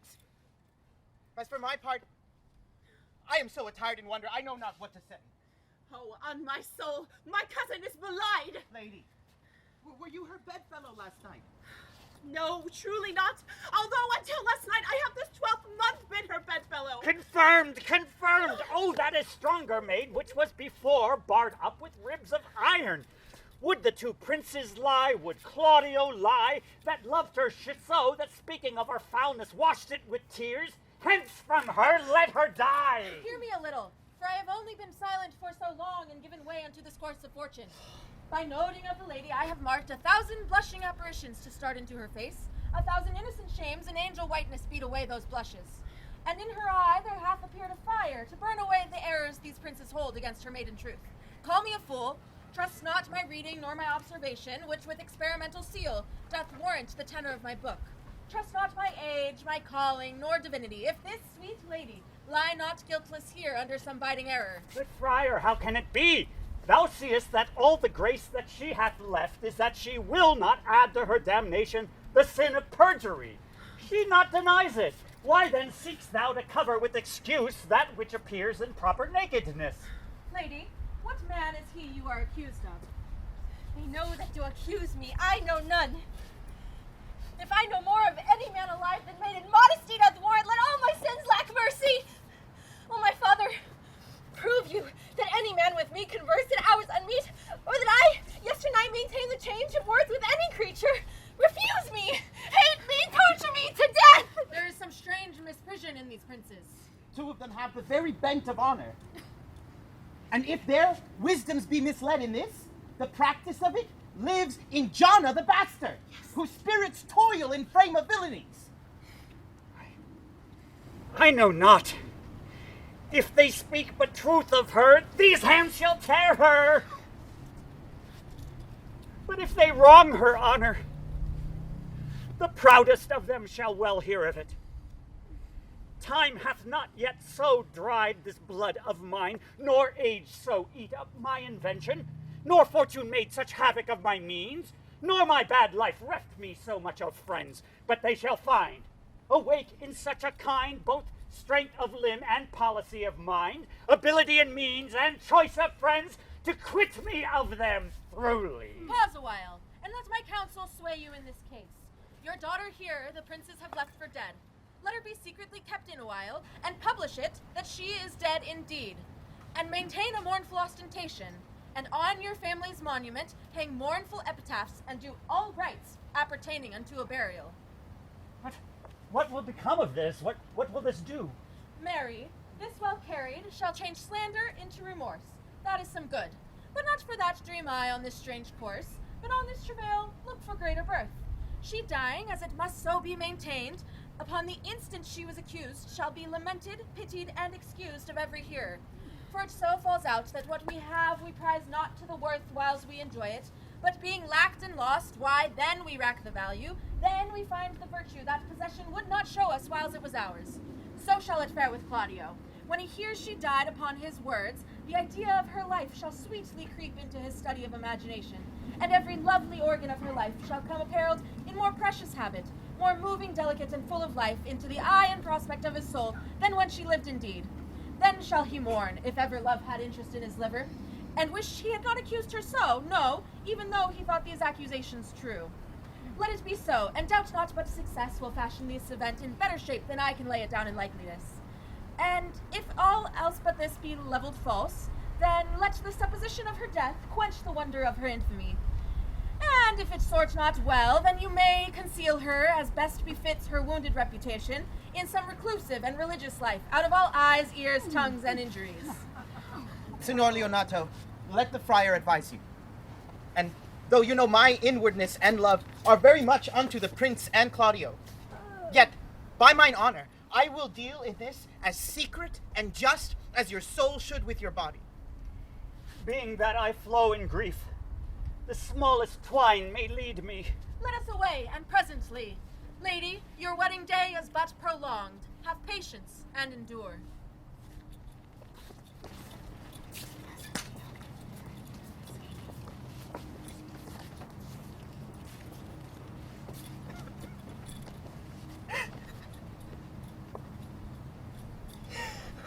Lady Beatrice, have you wept all this while? Yea, and I will weep a while longer. I shall not desire that. You have no reason, I do it freely. Surely, I do believe your fair cousin is wronged. Ah, how much might the man deserve of me that would right her? Is there any way to show such friendship? A very even way, but no such friend. May a man do it? It is a man's office, but not yours. I do love nothing in this world so well as you. Is that not strange? As strange as a thing I know not. Whereas possible for me to say that I love nothing as well as you. But believe me not, and yet I lie not. I confess nothing, nor deny nothing. I am sorry for my cousin. By my sword, Beatrice, thou lovest me. Do not swear and eat it. I will swear by it that you love me, and I will make him eat it that says I love not you. Will you not eat your word? With no such sauce to devise for it. I protest, I love thee! Why then, God forgive me. Beatrice, for what offense? You have stayed me in a happy hour. I was about to protest that I loved you. And do it with all thy heart. I love you with so much in my heart that none is left to protest. Come, bid me do anything in the world for thee. Kill Claudio. Ha! Not for the wide world. You kill me to deny it. Farewell. Beatrice. I am here. Though I am gone, I am here. You have no love in you. May I pray you let me go? Tarry, Beatrice. In faith, I will go. We will be friends first. Oh, you dare easier be friends with me than fight with mine enemy? Is Claudio thine enemy? Is he not approved in the height of villain, that have slandered, scorned, and dishonored my kinswoman? Oh, God, that I were man. What? Bear her in hands until they come to take him? And then, with public accusation, uncovered slander, unmitigated rancor! Oh, God, that I were a man. I would eat his heart in the marketplace. Hear me, Beatrice. Oh, talk with a man out of window, a proper saying. Nay, but Beatrice. Oh, sweet hero, she is wrong, she is slandered, she is undone. Beatrice. A princess and countess. What? A princely testimony, a goodly count comfort, a sweet gallant surely. Oh, that I were a man for his sake. That I had any friend would be a man for my sake. But manhood is melted into courtesies and valor into compliments, and men honor-only tongues and trim ones too. He is now as valiant as Hercules, the Tell's Lion swears it. I cannot become a man with wishing. Therefore, I will die a woman with grieving. Terry, good Beatrice, by this hand, I do love thee. Use it for my love some other way than swearing by it. Think you in your soul, the Count Claudio hath wronged Hero? Yea, as sure as I have a thought or a soul. Enough. I am engaged. I will challenge him. I will kiss your hand, and I will leave you. By this hand, Claudio shall render me a dear account. When you hear of me, so think of me. Go. Comfort your cousin. I must say that she is dead. And so farewell.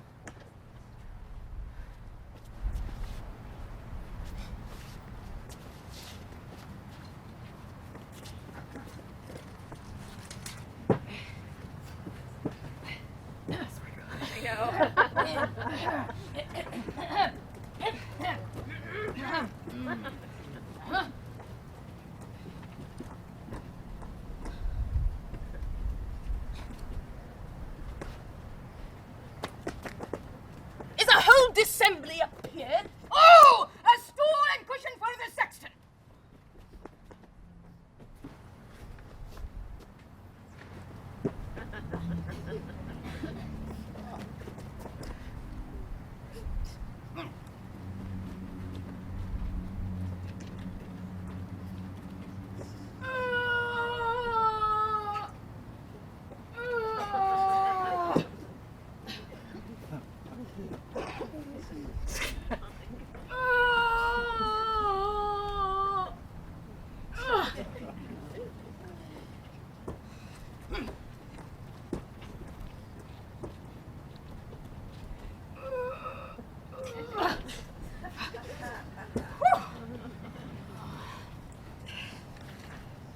Which be the malefactors?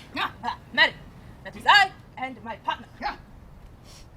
But which are the offenders that are to be examined? Call them before Master Constable. Aha, yes. Bring them before me.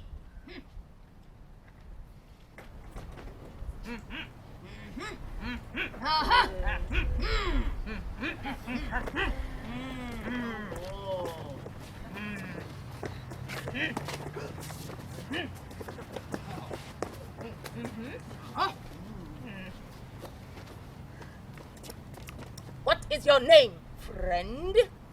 Borachio. Write down Borachio. And yours, Cedar. I am a gentleman, sir, and my name is Conrad. Right down, Master. Gentleman, Conrad. Masters, do you serve God?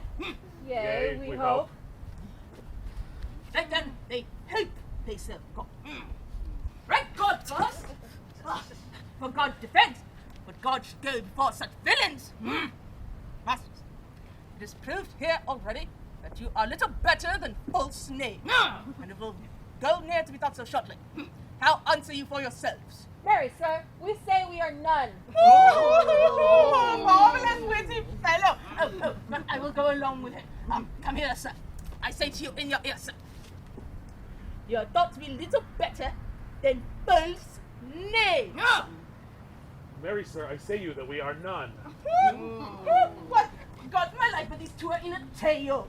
Have you written down that they are none? Master Constable, you go not the way to examine. You must call forth the watch that are their accusers. Yea, marry, that is the eftest way. Let the watch come forth. Masters, I pray you, in the prince's name, accuse these men. This man said, sir, that Donna, the prince's sister, was a villain! Right now, Princess Donna a villain.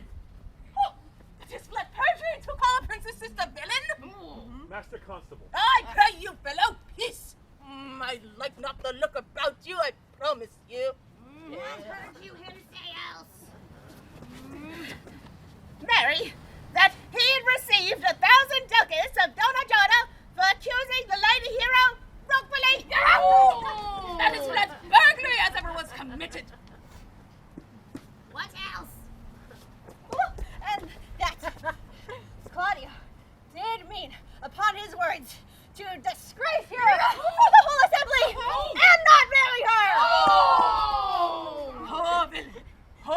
thou shalt be condemned to everlasting redemption for this.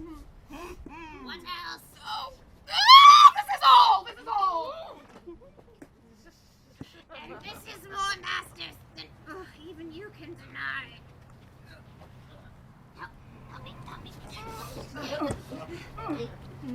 This very morning, Princess Jana has secretly stolen away.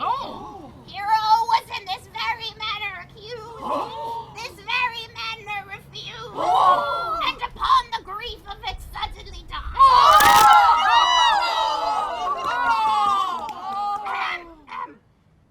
Master Constable, bind these men up and bring them to Leonato's. I will go before to show him our examination.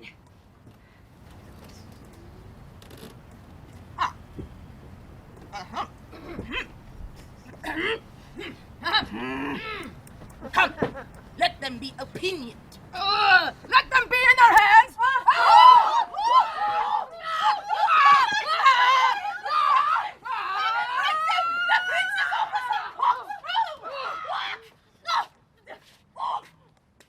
Bind them up. No, you naughty varlet. You're an ass! You are an ass!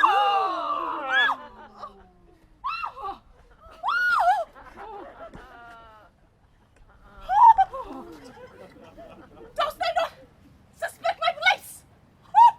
Dost thou not suspect my years? Oh, have he been here to write me down an ass? But must remember that I am an ass. Yes. Oh, though it be not written down, forget not that I am an ass. Thou villain, thou art full of piety. That will be proved upon you by good witness. I am a wise fellow, and which is more, an officer, and which is more, a householder, and which is more, which is more, as pretty a piece of flesh as was ever in Messina, and one that knows the law, go to, and a rich enough fellow, go to, and a fellow that has losses. But who owned 2 gown and everything handsome about him?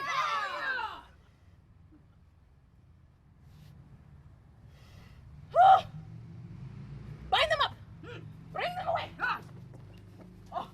Oh, have he been here to write me down an ass?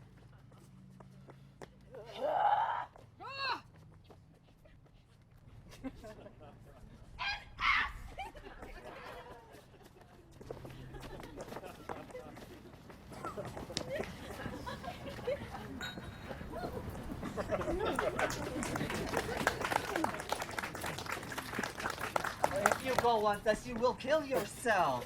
'Tis not wisdom thus to second grief against yourself. I pray thee, cease thy counsel, which falls into mine ears as profitless as water in a sieve. Give not me counsel, nor let no comforter delight mine ear, but such a one whose wrongs do suit with mine. Bring me a father who so loved his child, whose joy of her is overwhelmed like mine, and bid him speak of patience. Measure his woe the length and breadth of mine, and let it answer every strain for strain. If such a one will smile, stroke his beard, bid sorrow wag, cry hem when he should groan, bring him yet to me, and I of him will gather patience. But there is no such man, for brother, men can counsel and speak comfort to that grief which they themselves not feel, but tasting it, their counsel turns to passion, which would give perceptual medicine to rage. No, 'tis all men's office to speak patience to those that wring under the load of sorrow, but no man's virtue nor sufficiency to be so moral when he shall endure the like himself. Therefore, give me no counsel. My griefs cry louder than advertisement. Therein do men from children nothing differ. I pray thee peace. I will be flesh and blood. For there was never yet philosopher that could endure the toothache patiently. However, they've writ the style of gods and made a push at chance and sufferance. Oh, yet bid not on the harm upon yourself. Make those that do offend you suffer too. There thou speak'st reason. Nay, I will do so. My soul doth tell me that Hero is belied, and that shall Claudio know, so shall the prince and all of them that thus dishonor her. Oh, here comes the Prince and Claudio hastily. Oh. Good den? Good den. Good day to both of you. Hear you, my lords. We have some haste, Leonato. Some haste, my lords? Oh, well, fare you well, my lords. Are you so hasty now? Well, all is one. Nay, do not quarrel with us, good old man. If he could right himself with quarreling, some of us would lie low. Who wrongs him? Mary, thou dost wrong me, thou dissembler, thou. Oh, nay, never lay thy hand upon thy sword. I fear thee not. Mary, beshrew my hand. If it give your age such cause of fear, for my hand meant nothing to my sword. Tush, tush, man, never fleer and jest at me. I speak not like a dotard, nor a fool, as under privilege of age to brag what I have done being young, or what would do were I not old. No, Claudio, to thy head. Thou hast so wronged mine innocent child and me, that I am forced to lay reverence by, and with gray hair and bruise of many days, do challenge thee to a trial of a man. I say thou hast belied mine innocent child. Thy slander goes through and through her heart, and she lies buried with their ancestors. Oh, in a tomb where never scandal slept, save this of hers, framed by thy villainy. My villainy? Thine, Claudio, thine, I say. You say not right, old man. Oh, my lord, let me prove it on his body if he dares, despite his nice fence, active practice, May of youth, and bloom of lustihood. Away. I'll not have to do with you. Canst thou so daff me? Thou hast killed my child. If thou kill me, boy, thou shalt kill a man. Oh, he shall kill two of us, and men indeed. Whoa, that's no matter. Let him kill one first. Go, win me and wear me. Let him answer me. Come, follow me, boy. Come, sir boy, come follow me. But, sir boy, I will whip you from your thorny fence, nay, as I am a gentleman, I will. Brother. Brother. Content yourself. God knows I love my niece and she is dead. Slander to death by feelings that dare as well answer a man indeed as I take you by the tongue. Boys, apes, braggarts, millsaps, chats. Brother Anthony. Oh, hold you content what, man? I know them yea and what they weigh. Pretty? Even to the utmost scruple. Say again? Even to the utmost Even to the utmost scruple, scrambling, outpacing, fashion-monging boys that lie, cog and flout, deprave and slander. Go antically, show outward hideousness and speak off half a dozen dangerous words. How it might hurt their enemies if they durst. This is all. But brother Anthony. Come, 'tis no matter, do not you meddle. Let me deal in this. Gentlemen both, we will not wake your patience. My heart is sorry for your daughter's death. But on my honor, she was charged with nothing but what was true and very full of proof. My lord, I will not hear you. No. Come, away, brother. I will be heard. And shall, or some of us will smart for it.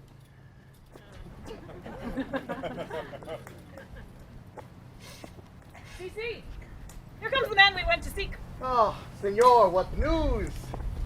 Good day, my lord. Welcome, senor. You are almost come to part, almost a fray. We would have had our two noses snapped off with two old men without teeth. Leonato and his brother. What thinkest thou? Had we fought, I doubt we should have been too young for them. In a false quarrel, there is no true valor. I came to seek you both. We have been up and down to seek thee, for we are high-proof melancholy, and would fain to have it beaten from us. Wilt thou use thy wit? It is here in my scabbard. Shall I draw it? Dost thou wear thy wit by thy side? Never many did so, but very many have been beside their wit. Therefore, I bid thee draw, as we do the minstrels draw to pleasure us. As I am an honest man, he looks pale. Art thou sick or angry? What care, man? Though care killed the cat, thou hast enough metal in thee to kill care. I shall meet thy wit in the career, and you charge it against me. I pray you choose a different subject. Best give him another staff, for this one is broke cross. By this light, he changes more and more. I think he be angry indeed. Mayhap he knows to turn his girdle? Shall I speak a word in your ear? Oh, God, save me from a challenge. Thou art a villain! I jest not. I will make it right how you dare, and with what you dare, and when you dare. You will do me right, or I will protest your cowardice.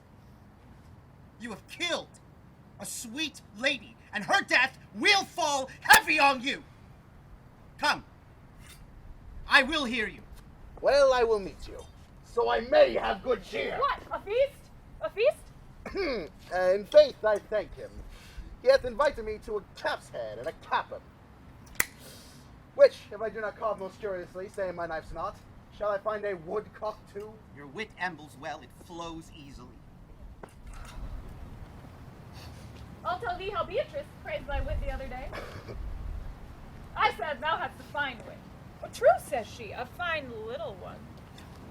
Nay, said I, a great wit. Oh, certain, said she, a great gross one. No, said I, a good wit. Just, said she, it hurts nobody. Nay, said I, the gentleman is wise. Certain, said she, a wise gentleman. No, said I, he hath tongues. That I believe, says she. For he swore a thing to me on Monday night which he forswore on Tuesday morning. There is a double tongue. There's two tongues. And thus did she an hour together transhake thy particular virtues. Yet at last she concluded with a sigh, thou wast the properest man in Italy. And to which she wept, and said she cared not.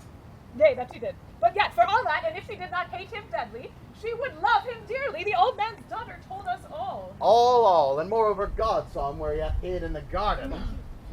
But when shall we set the savage bull's horns on the sensible Benedict's head? Yea, and the text underneath, here dwells Benedict, the married man. Fare you well, boy.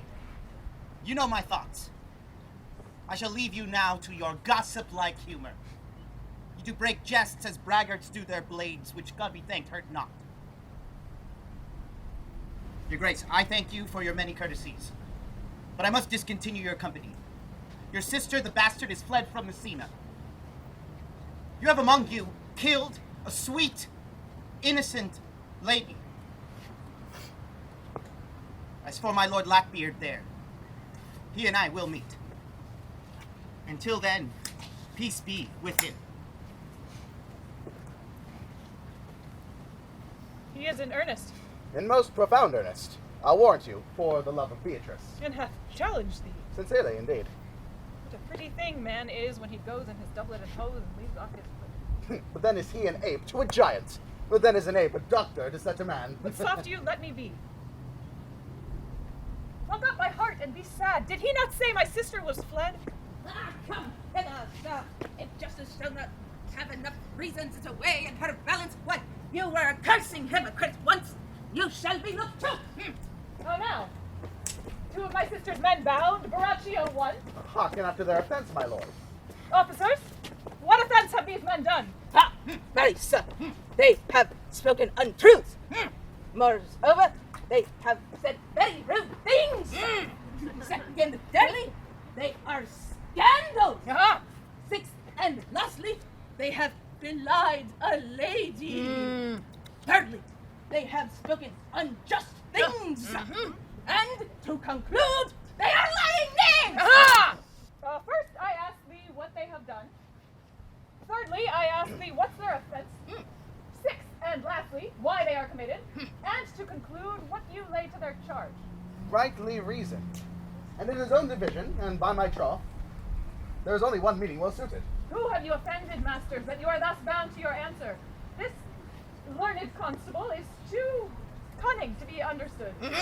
What's your offense? Sweet prince, know that I have deceived your very eyes. For what your wisdom could not find, these shallow fools did bring to light. They saw me confess to this gentleman. I wooed Margaret in Hero's name.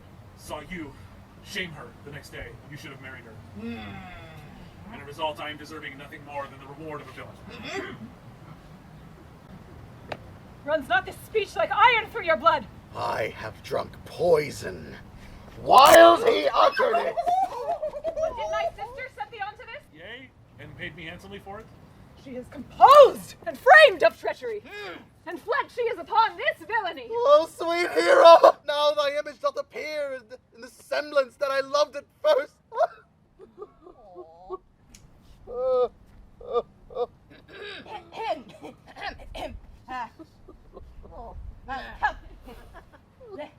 Let the plaintiff be bound. By this time, our sexton hath performed Signor Leonato of our matter. Masters, let us not forget to specify, when there is such time and place to serve, that I am an ass. Hear, hear! Come, Signor, Master Leonato, and the sexton too! Which is the villain? Let me see his eyes, that when I note another man like him, I may avoid him. Which of these is he? Yea, if you seek your wronger, look no further. Art thou the slave that with thy breath hast killed my innocent child? Yea, and I alone. Nay, not so, villain. Thou beliest thyself. Here stand a pair of honorable men. A third is fled that had a hand in it. I thank you, princes, for my daughter's death. Record it with your high and worthy deeds. 'Twas nobly done, if you bethink you of it. I pray your patience, yet I must speak. Do lay up your revenge upon my sin, yet sinned I not, but in mistaking. By my soul, nor I. And yet, to satisfy this good old man, I would bend under any heavy weight that he'll enjoin me to. I cannot bid you bid my daughter live. That were impossible. But I pray you both, possess the people of Messina here, how innocent she died, and if your love can labor aught in sad invention, hang her an epitaph upon her tomb and sing it to her bones. Sing it tonight. Tomorrow morning, come you to my house, and since you could not be my son-in-law, be yet my nephew. My brother hath a daughter almost the copy of the child that is dead, and she alone is heir to both of us. Give her the right that you should have given her cousin, and so dies my revenge. Oh, my lord, your kindness doth bring tears for me. I do accept your offer, and dispose of poor Claudio. Tomorrow morning, then, I await your coming. Tonight I shall take my leave.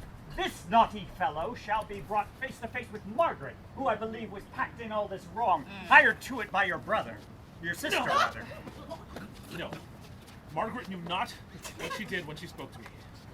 Has been nothing but honorable in all things I've seen of her. Mon Evans, that is not indeed under the black and white. But this plaintiff here, this offender, did call me ass! And I would have it remembered in his punishment. Moreover, my watch hath heard them speak of one before, who hath a key in his ear and a look that hangs beside, who borrows money in God's name, and who keeps it so long and never pays it back. But now men's hearts grow hard, and they will lend nothing in God's name. I pray, charge him on this offense. I thank thee for thy care and thy honest pains. Your worship speaks like an ancient and most reverend youth, and I praise God for you. Here's for thy pains. God save the foundation! Go! I release thee of thy prisoners, and I thank thee. Oh, and I leave your worship with an errant name. That I pray your worship to correct yourself as example to all. I bid your worship well. God keep your worship. God restore you to health. I humbly give you leave to depart. And if a merry meeting may be met, why, oh, God prohibit it. Come, neighbor. Until tomorrow morning, lords. Farewell. Farewell, my lords. We look for you tomorrow. We will not fail. Tonight, I'll mourn with Hero. Bring these fellows on. We'll talk with Margaret how her acquaintance grew with this lewd fellow. Pray, sweet Mistress Margaret, deserve well by my hands by helping me to the speech of Beatrice. Will you then write me a sonnet in praise of my beauty? In so high a style, Margaret, that no man living shall come over it, for, in comely truth, you deservest it. For no man to ever come over me.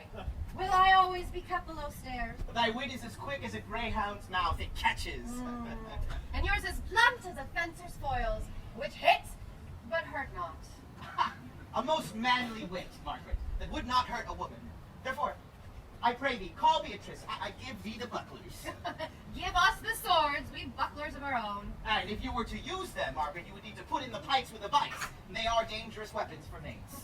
Well, I will call her to you, who I think has legs. Thereupon will she come.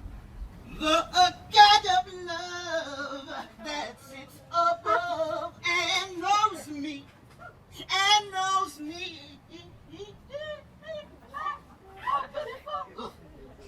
I mean in singing. But in loving. Leander the good swimmer.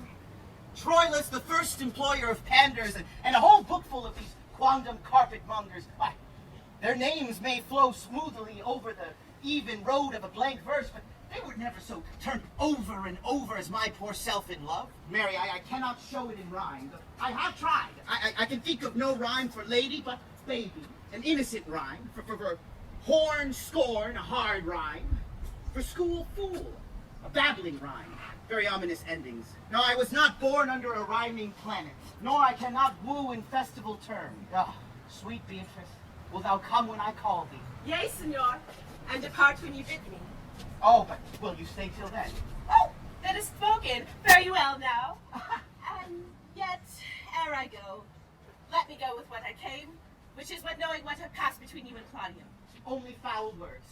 Thereupon shall I kiss thee. Foul words is but foul wind. Foul wind is but foul breath, and foul breath is lonesome. Therefore, I will depart unkissed. You have frighted the word out of his right sense, so forcible is thy wit. But I must tell thee plainly, Claudio undergoes my challenge. I will shortly hear from him, or I will subscribe him a coward. Now, pray thee, tell me, for which of my bad parts did thou first fall in love with me? For all of them together, which maintain so politic a state of evil that they will not admit any good parts to intermingle with them. But for which of my good parts did you first suffer love for me? Suffer love, that's a good epithet. Suffer love, I do suffer love, for I do love thee against my will. Ah, in spite of your heart, I think. Alas, poor heart, if you spite it for my sake, I will spite it for yours. For I will never love that which my friend hates. Thou and I are too wise to woo peaceably.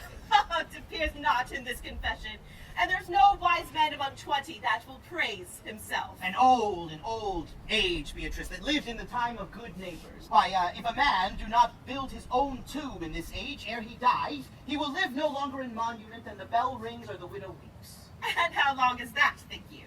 Question, why an hour in clamor and a quarter in rear? Therefore, is it most expedient for the wise if Don Worm his conscience find no impediment to the contrary, so that he may be the trumpet of his own virtues, as I am to myself, so much for praising myself, as I, who will bear witness myself, am praiseworthy. Now tell me, how doth your cousin? Very ill. And how do you? Very ill too.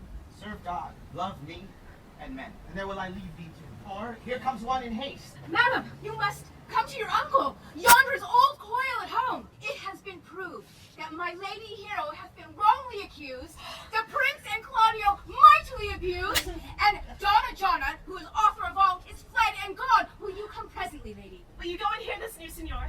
I will live in thy heart, die in thy lap, and be buried in thy eyes. And moreover, I will go with thee to thy uncle's.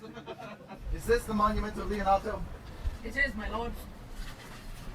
Done to death by slanderous tongue was the hero that here lies. Death in guerdon of her wrongs gives her fame which never dies. So the life that died with shame lives in death with glorious fame. Hang thou there upon the tomb, praising her when I am dumb. Now music, sound, and sing your solemn hymn. Pardon, goddess of the night, those that slew thy virgin night, for the witch with songs of woe, round about her tomb they go. Midnight, assist our moan, help us to sigh and groan. Heavily, heavily, graves yawn and yield your dead, till death be uttered. Heavily, heavily. Now, unto thy bones, good night. Yearly will I do this right. Tomorrow, masters, put your torches out. The wolves have preyed, and look, the gentle day, before the wheels of Phoebus roundabout, dapples the drowsy east with spots of grey. Thanks to you all, and leave us. Fare you well. Good morrow, masters. To each his solemn way. Come, let us hence and put on other weeds, and then to Leonato's we will go. And with Hymen's luck, issue speeds to once we rendered up this woe. Did I not tell you she was innocent? So are the prince and Claudio, who accused her upon that error that you heard debated. But Margaret was in some fault for this, although against her will, as it appears in the true course of all the question. Well, I'm glad that all things start so well. As am I, being else enforced by fate to call young Claudio to a reckoning for it. Daughter, and you gentlewomen all, withdraw to a chamber by yourselves, and when I send for you, come hither masked. The prince and Claudio promised by this hour to greet me. You know your office, brother. You must be father to your brother's daughter, and give her to young Claudio. Which I will do with confirmed countenance. Friar, I must entreat your pains, I think. To do what, Signor? To bind me or undo me, one of them. Good Signor, in truth, your niece does regard me with an eye of favor. And I, my daughter, lent her, 'tis most true. And I do, with an eye of love, requite her. The sight whereof I think you have from me, from Claudio and the prince. But what's your will? Your answer, sir, is enigmatical. But for my will is that your goodwill stand with ours. To this day, be conjoined in the state of honorable merit, in which I shall desire your help. Oh, my heart is with your liking. And my help. Here come the prince and Claudio. Good morrow to this fair assembly. Good morrow, Prince. Good morrow, Claudio. We here attend you. Are you yet determined to marry with my brother's daughter? In my mind, were she an Ethiop? Call her forth, brother. Here's the friar ready. Tomorrow, Benedict. Why, what's the matter? You have such a February face, so full of frost, storm, and cloudiness. Ye doth think upon the savage bull. Tush, fear not, friend, for we shall tip thy horns with gold yet. And all of Europa shall rejoice, as Europa did at lusty Jove when he played the noble beast in love. Bull Jove, sir, had an amiable low. Some strange bull leapt your father's cow, and indeed got a calf in that same noble feat.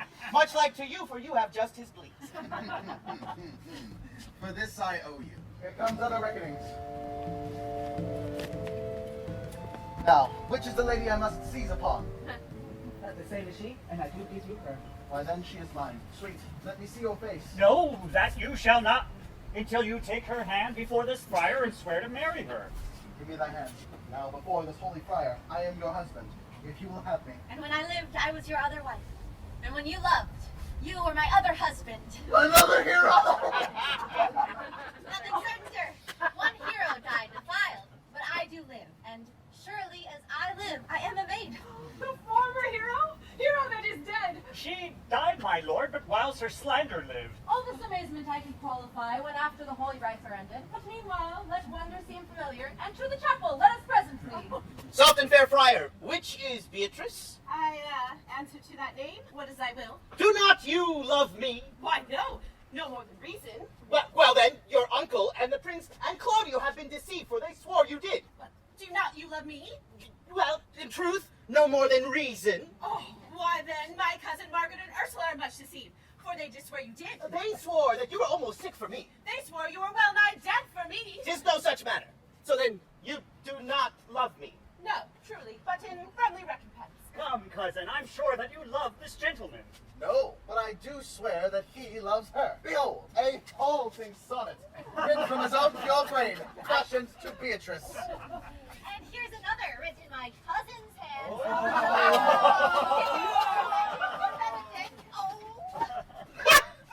A miracle! Here's our own hands against our heart. Come, I will have thee. But by this light I do take thee for pity.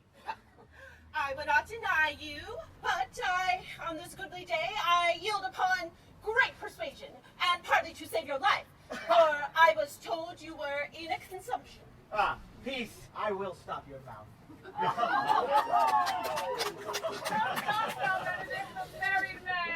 I tell thee what, Prince, a college of wit crackers cannot flout me from my humor. Dost thou think I care for a satire and epigram? No.